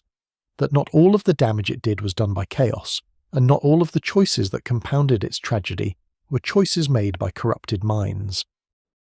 Some were made by uncorrupted minds operating under incomplete information, under the pressure of legitimate grievances, under the weight of institutional loyalties that could not always distinguish between serving the Emperor's intentions and serving the Emperor's orders when those two things pointed in different directions. The Space Wolves followed their orders. The orders were, from the Emperor's perspective, necessary. Magnus's legion and Magnus's world paid the price of that necessity, and the payment was real, and it produced real consequences that the Emperor's calculation of necessity had not accounted for, because necessity-based thinking has a structural tendency to undercount the costs borne by those on whom the necessary thing is done. The siege of Calth happened in the dark, which is a detail that matters more than it might initially appear to matter. The Word-Bearers descended on the Ultramarines' muster world not in open battle, but through the exploitation of the trust that the assumption of continued brotherhood created,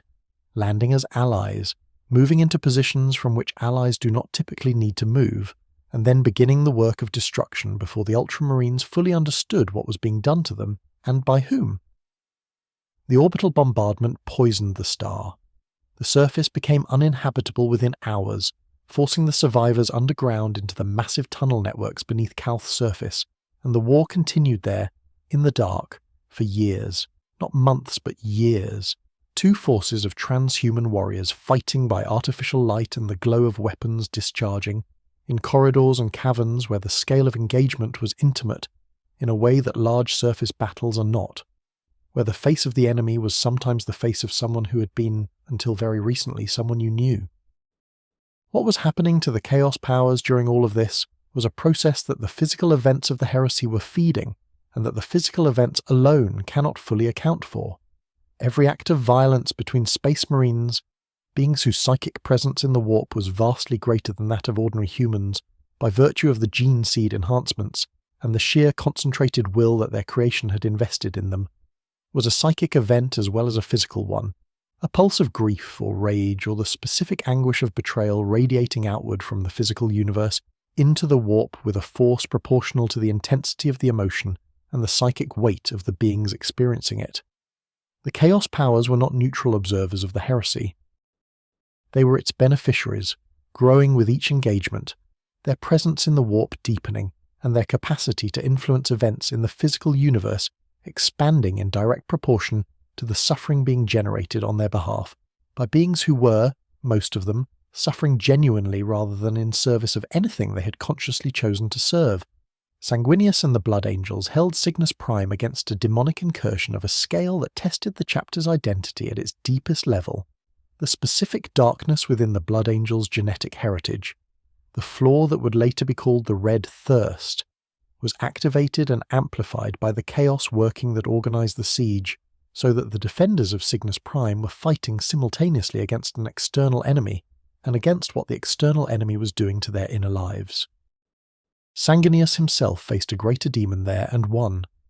which is a statement that requires the understanding that winning such an encounter costs something that does not fully return. He came back from Cygnus Prime as himself, recognizably the same being who had arrived, but carrying something new in the quality of his awareness, a knowledge of what lived in his own blood and what it was capable of, held now not as an abstract concern but as a direct and personal acquaintance with the thing itself. The Dark Angels and their Primarch Lionel Johnson spent the heresy in a state of ambiguity that the subsequent 10,000 years have never fully resolved, prosecuting their own campaign in a manner whose relationship to the broader conflict was never entirely transparent to the other parties in that conflict. They fought, and they moved, and the Lion made decisions that appeared to serve the Emperor's cause, while maintaining a degree of operational independence that the transparent prosecution of a civil war on behalf of a clear and acknowledged principle would not have required. This ambiguity was not corruption. The Lion's loyalty to the Emperor was, in the final accounting, real,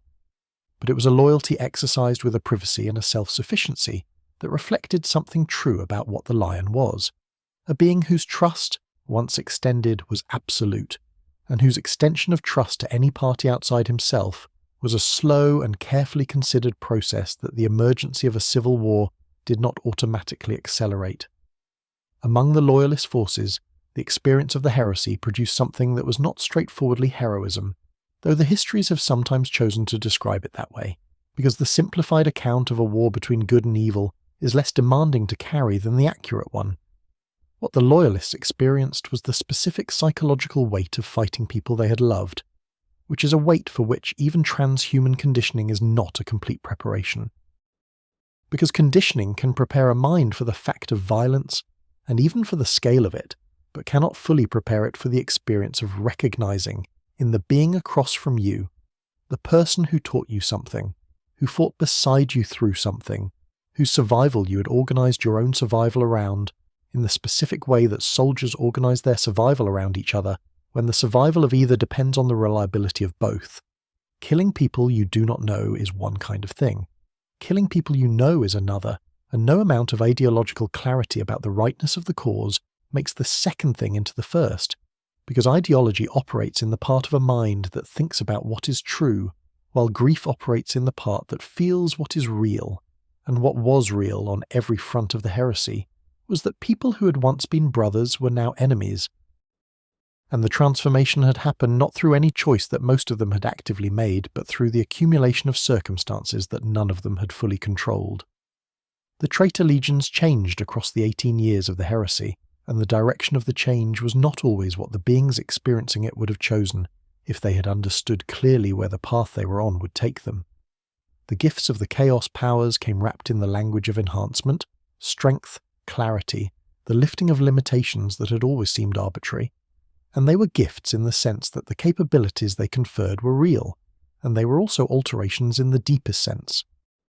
Changes to the relationship between the self and its own nature that accumulated across the years of the war, until some of the Primarchs and some of the warriors who had followed them into the heresy had become beings that the versions of themselves from before Davin would not have fully recognized, not merely changed in their loyalties, but changed in what they were capable of caring about, what they were capable of refusing to do, what the face of the being across from them in a moment of decision looked like to them, and whether that face still had the power to stop them. The traitor fleets turned toward Terra in the 17th year of the heresy,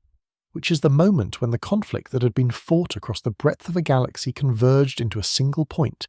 because Terra was where the Emperor was. And the Emperor was the fulcrum of the entire war in both the physical and the psychic sense. The being whose survival meant the Astronomicon continued to burn, and the Imperium continued to have the navigational foundation it required to function, and whose death meant the opposite of all those things. Horus had always intended to reach Terra. The years of campaign across the galaxy had been, in one reading of his strategy, the work of ensuring that what reached Terra with him was sufficient for the task, and that what remained behind him when he arrived was insufficient to stop him. The reading is plausible. The intelligence that had designed it was real, and yet the distance between a plan and its execution is always the distance across which reality inserts the variables that the plan did not account for, and reality had been inserting variables into the heresy's trajectory since Istvan, and would insert one more before the end, the variable of a father who had been waiting on his golden throne for the moment when waiting was no longer possible, holding within himself the full weight of what the confrontation would require, and the full knowledge of what it would cost, and choosing it anyway, with the completeness of a being who has had 10,000 years to decide. The variable arrived with the traitor fleet, and it was not a military variable in any sense that military planning could have accounted for, because it existed in the dimension of relationship rather than the dimension of force, and relationship operates by principles that even the most sophisticated strategic mind cannot fully model in advance, because the principles include the specific weight of specific histories between specific beings, and those weights do not behave predictably when the pressure on them reaches the levels that the siege of Terra would apply. The Imperial Palace had been built with this moment in mind, which is a statement that requires the understanding that the Emperor had been thinking about this moment for longer than the palace had existed, that the fortifications rising from the Himalaysian peaks and spreading across the breadth of a continent were not a response to the heresy, but a preparation that preceded it by decades, the physical expression of a mind that had always understood the project it was building well enough to understand that the project would one day be attacked at its centre, and that the centre needed to be capable of holding long enough for the outcome to be determined somewhere other than in the rubble of everything the project had built. The walls were high and deep and defended by warriors whose quality was the highest available to the Imperium, the Adeptus Custodes, the Emperor's own guard, beings whose individual capability exceeded even that of Space Marines, and whose numbers were small precisely because the process that produced them was too demanding to scale, and by the remaining loyal legions and by the ordinary soldiers of the Imperial army who fought on the walls knowing that the beings attacking those walls were categorically more capable than they were and fighting anyway, with the specific courage of people who understand that the outcome of a war is not always determined by the relative capabilities of the combatants, but sometimes by the willingness of the less capable to spend themselves completely in the service of the time that the more capable need to act. The siege lasted for 55 days, which is a number that feels, from the distance of 10,000 years, simultaneously too small for what it contained and too large for what the walls and their defenders were asked to sustain across it. The traitor forces that broke against the palace's outer defences were not an army in the ordinary sense. They were the concentrated output of an 18-year civil war that had spent the military resources of 9 legions in the specific work of preparing for this assault, supported by the demonic forces that the Chaos powers were now capable of manifesting in the physical universe with a freedom and a frequency that the thinning of reality produced by 18 years of psychically charged warfare between transhuman beings had made possible. The defenders faced an escalating reality, each wave of assault more metaphysically strange than the last, the distinction between physical combat and psychic assault becoming less stable as the siege progressed, the walls holding in the material sense while the space behind them shifted in ways that the material sense could not fully account for. Sanguinius died on those walls, and his death belongs in the account of the siege's inner life with more weight than a simple statement of fact can carry, because his death was not the death of a commander losing the battle for a defended position, but something that the sources describe with a consistency that suggests they are touching something true about what actually happened, even if the full account of it cannot be verified. He faced Horus before the Emperor did. He faced him aboard the Vengeful Spirit, having reached it through circumstances that the full account of the siege renders less improbable than they might appear in summary. And the confrontation between them was not primarily a military event. It was a meeting between a brother who had not fallen and a brother who had, and what passed between them in that meeting was of a kind that the surviving records can only gesture toward. Because the interior of the exchange was not witnessed by anyone capable of reporting it, and the exterior of it ended in Sanguinius's death at Horus's hands, which is a fact that sits in the history with a specific weight that has not diminished across 10,000 years of the Imperium carrying it. The Angel, as his legion called him, was the most beloved of the Primarchs in the particular sense that most broadly distributed love is different from the deepest love. He was the one whose nature was most accessible to those around him, whose warmth was most immediately legible, whose presence communicated something that beings who had never met him still felt as a quality of the space he occupied. He was also in the assessment of the sources that treat the question seriously. The Primarchs, who most fully understood what was coming for him, and who carried that understanding across the years of the heresy, without allowing it to alter what he was or how he treated the people around him. There is a particular kind of courage that does not consist of the absence of fear but of the continued choice to remain open in the presence of it. And Sanguinius had this courage in full measure, and it cost him everything it costs, and he paid it without apparent accounting of the cost, which is either the most admirable thing a being can do or the most heartbreaking, and in his case was both simultaneously. The Emperor went to the vengeful spirit because waiting was no longer possible. This requires careful understanding.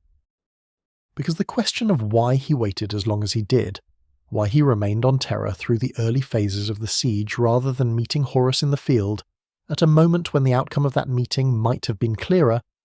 is a question that the sources do not answer with complete satisfaction, and perhaps cannot, because the answer lives in the interior of a consciousness that did not leave adequate records of its own reasoning, and that cannot now be interrogated. What can be said is this. The Emperor understood Horus in a way that no other being understood him, and that understanding included an understanding of what Horus would do with a confrontation that came too early, which was use it. Use the Emperor's intervention as proof of the very tyranny he believed he was fighting against, the Father descending to crush the Son before the Son's cause could be fully articulated. Before the brothers who might still be persuaded had been given the time and the evidence to make their own assessments. The Emperor waited, and the waiting was not passivity, and it was not fear, and it was not the paralysis of a mind that could not decide. It was the specific, costly patience of a being who understood that the moment of confrontation would determine everything, and that arriving at the wrong moment was worse than not arriving at all. He teleported to the bridge of the vengeful spirit with a small force, and what followed there is the centre of the entire history, the event around which everything in the 41st millennium still orbits, the wound that has not healed in 10,000 years, and that the Imperium carries in every institution it has built, and every prayer it has offered to a god who did not want to be a god, and every life it has spent in the wars that the wound's unhealing has made necessary. The account that the surviving sources preserve of what happened in that meeting is not the account of a battle, though it contains violence on a scale that most battles do not approach. It is the account of a conversation, of a kind, conducted in the only language available to two beings of that kind of power in direct confrontation with each other, and the conversation was about the thing that all the preceding acts of the heresy had ultimately been about. Whether the Emperor was what Horus had been shown he was, and whether Horus was what the Emperor still, in the fullness of his knowledge of his son, believed he might be. The Emperor did not want to kill Horus. This is not a sentiment, not a father's reluctance being weighed against strategic necessity and found to be sentimental. It is a precise statement about the Emperor's understanding of what the killing would mean and what it would cost beyond the death itself. He had seen, in the working of his own abilities and in the long years of his preparation for this moment, that the soul of his son was still present within the corruption, that what the Chaos powers had made of Horus was a thing built around the original rather than in replacement of it, that the War Master who had killed Sanguinius and prosecuted 18 years of galaxy-spanning civil war was also, still, the being the Emperor had known and loved and trusted, carrying within him a version of himself that had not been entirely extinguished, only buried under the accumulated weight of everything the Chaos powers had convinced him was true. He went to the vengeful spirit carrying the hope, which was a real hope, grounded in real knowledge, not merely a wish, that the meeting might end differently than everyone who was not the Emperor had concluded it would have to end. What Horus showed him, in the meeting aboard that ship, was the full extent of the transformation, Not the transformation of his soul, which was a more complex matter, but the transformation of his will, the completeness and the clarity of a being who had committed himself to a course with the same total conviction that he had once brought to the service of the Crusade, and who had, in the intervening years, performed acts that placed on the other side of any possible return the weight of everything he had done in the commitment's service. The Emperor touched his son's mind in the way that a being of his psychic capability can touch a mind in direct confrontation, and what he found there was what it was, and the hope that he had carried to the meeting was either answered or not answered in that contact, and the answer was either that Horus remained reachable, or that the reaching would require the destruction of everything the Chaos powers had built around him, which was by this point everything that was visible from the outside and most of what was visible from within. The Emperor was mortally wounded.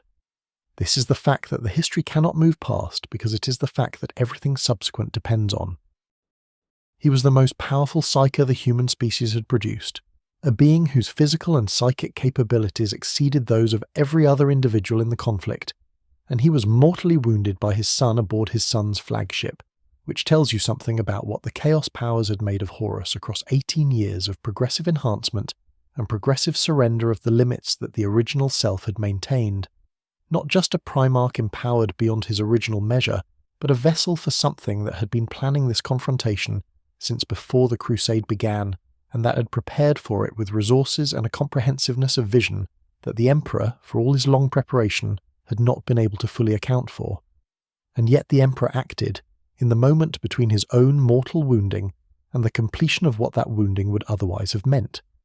He found, in the space of that moment, the thing he'd been looking for in the contact with his son's mind. Not the corruption, not the vessel, but the being inside the vessel, the original consciousness, the Horus who had stood at the height of the Crusade and been the finest of everything the Emperor had tried to create. And that being, confronted with what it had done and what it had become, and what its becoming had cost, in the specific and annihilating clarity of the moment between its father's mortal wound and its father's response to that wound, experienced something that the sources describe with varying language but consistent implication. It saw itself, fully, for the first time since Davin, and what it saw was insupportable, and in the moment of that insupportability it asked, in whatever way a mind in that state can ask, for it to be over. The Emperor heard the asking and answered it. What remained of his strength was gathered into a single act that destroyed what Horus had become completely enough that the Chaos powers could not reconstitute it, could not draw back from the dispersal what they had spent 18 years assembling, could not salvage from the ending of their instrument anything that could continue the work the instrument had been built to do. The Chaos powers lost Horus in that moment, in a way they did not lose the other corrupted Primarchs, not a setback, not a defeat to be recovered from, but a complete and unrecoverable loss of the specific asset that had given the entire heresy its direction and its force. The cost of the answer was everything the Emperor had left. He was carried back to Terra and placed on the device that the sources call the Golden Throne, which had been designed for a different purpose and was now repurposed into the means by which something that was no longer alive in the ordinary sense could be sustained against the ordinary ending that its wounds would otherwise have produced. He did not die, in the sense that the absence of the Astronomicon and the collapse of the warp beacon would have meant for every ship navigating by its light. He did not live, in the sense that the beings who stood at his side in the days before Horus could have meant by the word. He became something else, something for which the language of life and death is insufficient, something that the 41st millennium would spend 10,000 years arguing about and praying to, and spending lives in service of without arriving at a settled understanding of what it actually was. The price of the heresy's ending was named in the hours and days that followed the battle, as the surviving loyalist forces took account of what remained of what the Crusade had built, and found the accounting far shorter than the original. 9 legions broken or gone to the enemy, Prospero ash, Calth poisoned beneath its surface, the Webway project ruined beyond repair, the Emperor beyond reach in any form that permitted the ongoing guidance he had always provided, the Imperium that had been in the process of becoming something the Emperor had envisioned, rational, expansive, grounded in the understanding of what humanity was capable of at its best,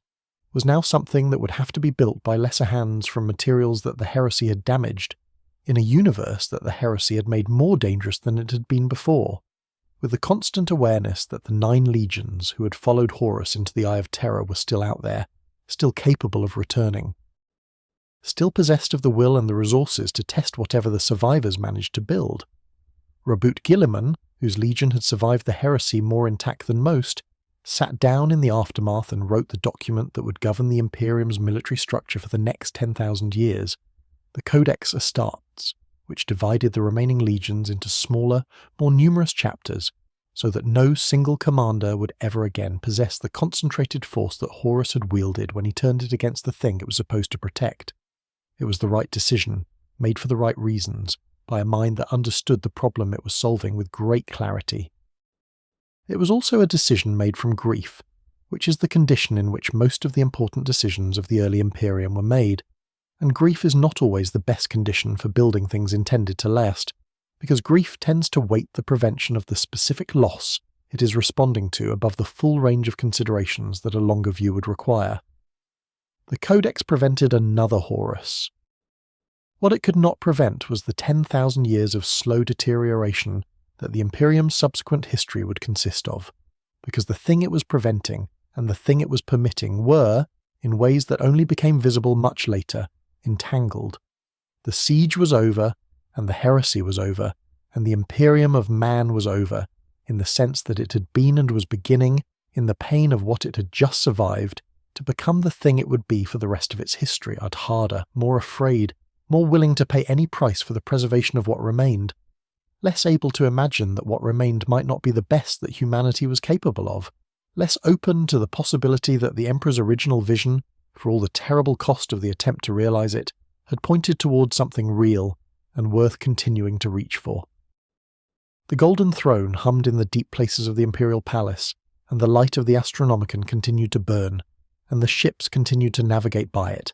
and the price of that light's continuation was being established and would continue to be paid in the specific currency that the throne required, for as long as the light lasted or the supply of payment endured, whichever came first.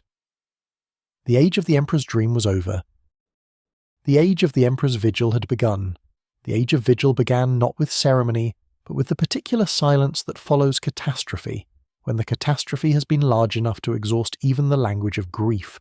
when the minds and bodies of the survivors have spent everything available to them in the act of surviving, and find themselves in the aftermath standing in the rubble of what they were defending, with the knowledge of what the defense cost and no immediate framework for converting that knowledge into anything other than the simple, necessary act of continuing. The Golden Throne had not been designed for what it was now being asked to do. This is the first and in some ways the most consequential fact about the device that would sustain the Emperor's presence in the physical universe for the next 10,000 years and beyond, because the gap between what the throne was designed for and what it was repurposed to accomplish explains,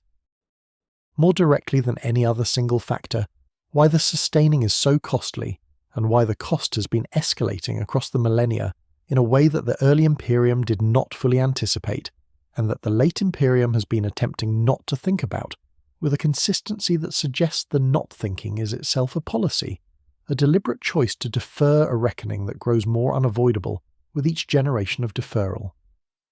The device had been built by the Emperor himself during the period of the Crusade, designed as the interface for the Great Webway project, the work of opening for humanity a stable pathway through the ancient network of warp tunnels that the Elder had constructed across the span of their own civilization and largely abandoned in the aftermath of the fall. The Webway had always represented for the Emperor a solution to one of the Imperium's most fundamental structural vulnerabilities, the dependence on warp travel, on the navigation of a dimension that was actively malevolent in ways that the passage of every ship through it served to marginally worsen, a dependence that the Astronomicon partially mitigated but did not resolve, because the Astronomicon required the warp to be navigable, while the Webway, if humanity could access it, required the warp not at all. The throne was the mechanism through which the Emperor intended to extend the Webway's access points to Terra, sitting within it and pouring his psychic capability into the delicate and enormously complex work of expanding a network that had been sealed against external intrusion for reasons that the Eldar, whose attitude toward the sharing of their ancient infrastructure with younger species was approximately what might be expected, had not chosen to explain in terms accessible to anyone outside their own traditions. When Magnus's working shattered the wards around the project, the thing that came through the breach was not a single catastrophe, but the beginning of a sustained incursion of demonic force into the webway itself, turning the corridors that the Emperor had been carefully opening into a front that required his continuous psychic attention, not to advance the project but simply to contain the damage, to maintain the seals that prevented the incursion from reaching Terra through the very network the project had been designed to use. The Emperor was already committed, already sitting in the throne and projecting his will into the webway, already locked into a role that the original design had intended to be temporary and purposeful, but that the breach had made indefinite and defensive when the siege of Terra ended, and the question of what came next had to be answered by beings who were, by comparison to the being whose answer would have mattered most, working with radically incomplete understanding of the situation they were managing. What the throne requires to sustain the Emperor's presence is psychic energy of a specific and enormous quantity, delivered continuously without interruption, because the state the Emperor now occupies is not a natural state that maintains itself, but a constructed equilibrium that requires constant input to remain stable, the way that certain physical systems require the continuous application of force to maintain a position that gravity or entropy would otherwise dissolve. The psychic energy required cannot be generated by the throne itself, or by any technological means that the Imperium's considerable scientific resources have been able to devise across 10,000 years of trying,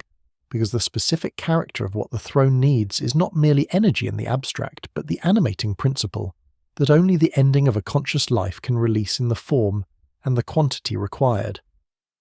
The souls of the living, when they die, release into the warp a pulse of psychic energy that is the signature of what they were, the pattern of a consciousness completing itself, the final expression of a life that has been generating psychic presence since its beginning. The throne consumes these pulses, 1,000 of them, every day without exception, without substitution, without the possibility of finding an alternative that the Adeptus Mechanicus has not already investigated and found insufficient. 1,000 souls, every day, for 10,000 years. The calculation that produces from those numbers a total is one that the Imperium does not perform in official documents or public ceremonies, because the total is a number that sits in the mind with a weight that changes the relationship of the mind to everything else it contains, and the Imperium has found, across its long history of managing uncomfortable truths, that some truths are most efficiently managed by ensuring that the full form of the truth is held only by those whose specific roles require them to hold it, and that everyone else encounters the truth in fragments small enough to be individually processed without producing the paralysis that the total, if clearly seen, might produce in a population already carrying the other weights that life in the 41st millennium imposes. The souls come from the Adeptus Astronomica, from the population of sanctioned psychers maintained specifically for this purpose, from volunteers who understand what their volunteering means and who make the choice in full knowledge, and from other sources whose character the official accounts are less specific about. They are brought to the throne room beneath the Imperial Palace, and they are fed into the device, and the device uses what they were to sustain what the Emperor is, and tomorrow the same number are brought, and the day after, and the year after, and the century after, and the millennium after, and the process has not stopped in 10,000 years, and the process cannot stop, because the day it stops is the day the Astronomicon goes dark. And the day the Astronomicon goes dark is the day that every ship in the Imperium navigating the warp loses its beacon. And the Imperium is a structure whose every function depends on the ability of ships to navigate the warp, and the ending of that ability is the ending of the Imperium in the most direct and literal sense. The dissolution of the connections that make a million worlds a civilization rather than a million separate and uncoordinated attempts at survival. The Adeptus Custodes stand watch at the throne, as they have stood watch for 10,000 years, and their vigil is the oldest continuous institutional act in the Imperium's history, predating even the formal establishment of the structures that govern the Imperium's other functions. They were the Emperor's personal guard before the heresy, beings created by a process even more demanding and individualized than the Space Marine process, each one a lifetime's work of the Emperor's own attention, rather than a product of a scalable legion system. And there are fewer of them than there have ever been Space Marines in any single chapter, because the process cannot be scaled and the Emperor can no longer perform it. What they guard is not in any straightforward sense something that can be protected by martial capability.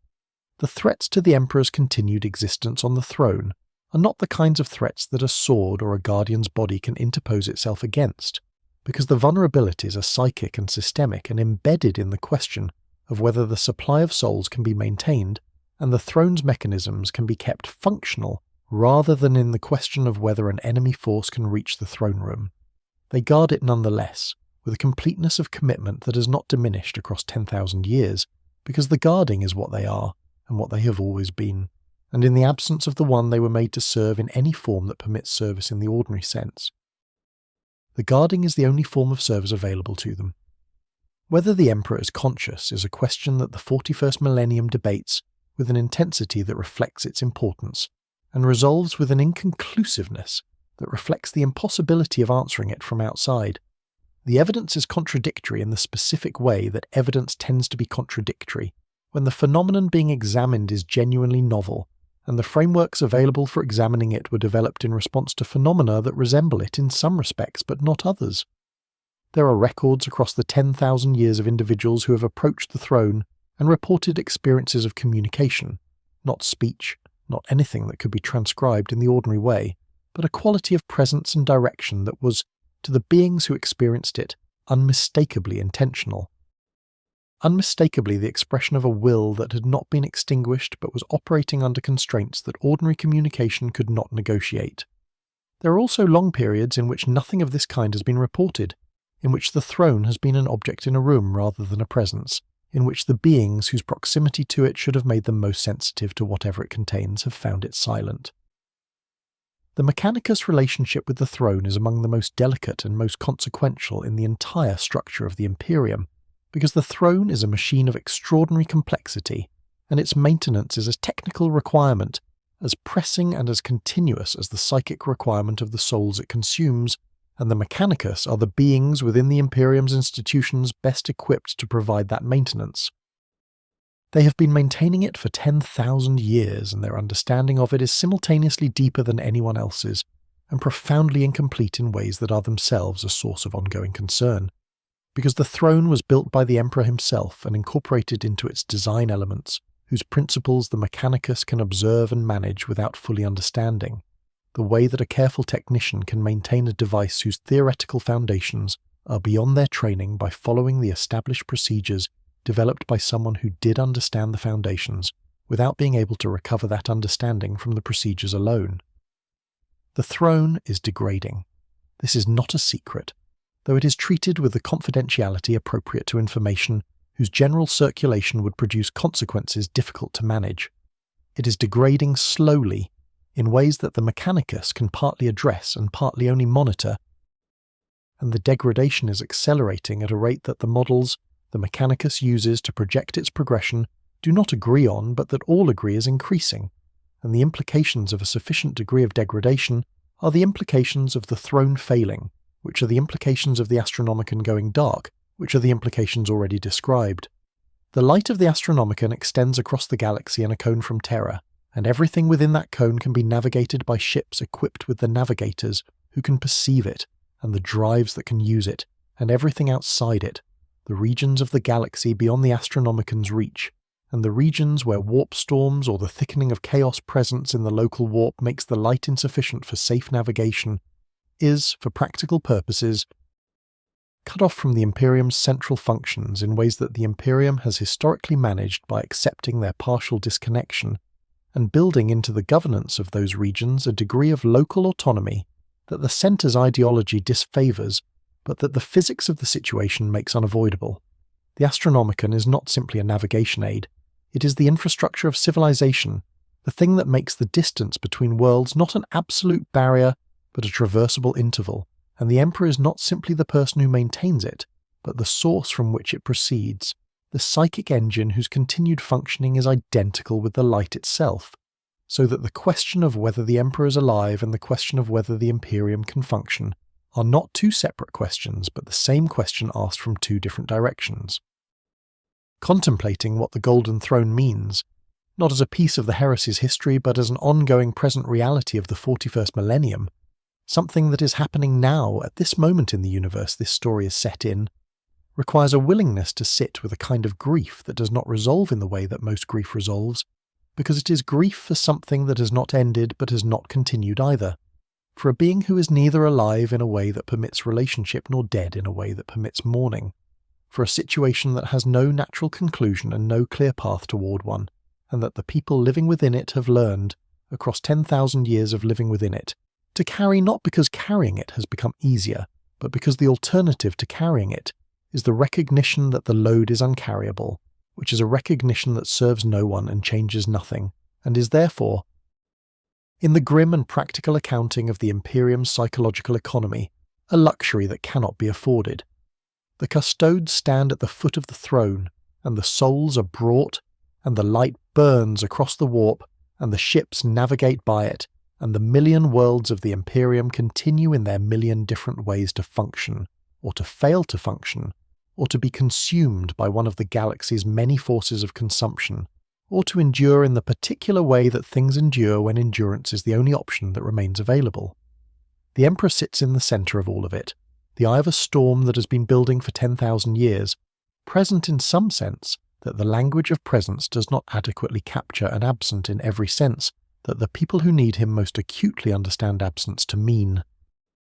Something is being built, or maintained, or slowly completed, in the psychic space that the throne and the souls and the 10,000 years of vigil have been generating, and what it is, and what it will mean when it resolves into whatever it is becoming, is a question that the 41st millennium has not answered, and may not answer, before the answering is forced upon it by the failure of the throne, or the return of the Primarchs, or the opening of the sky that the Great Rift would eventually accomplish. Whichever of those events arrives first, and in whatever order the remaining events follow.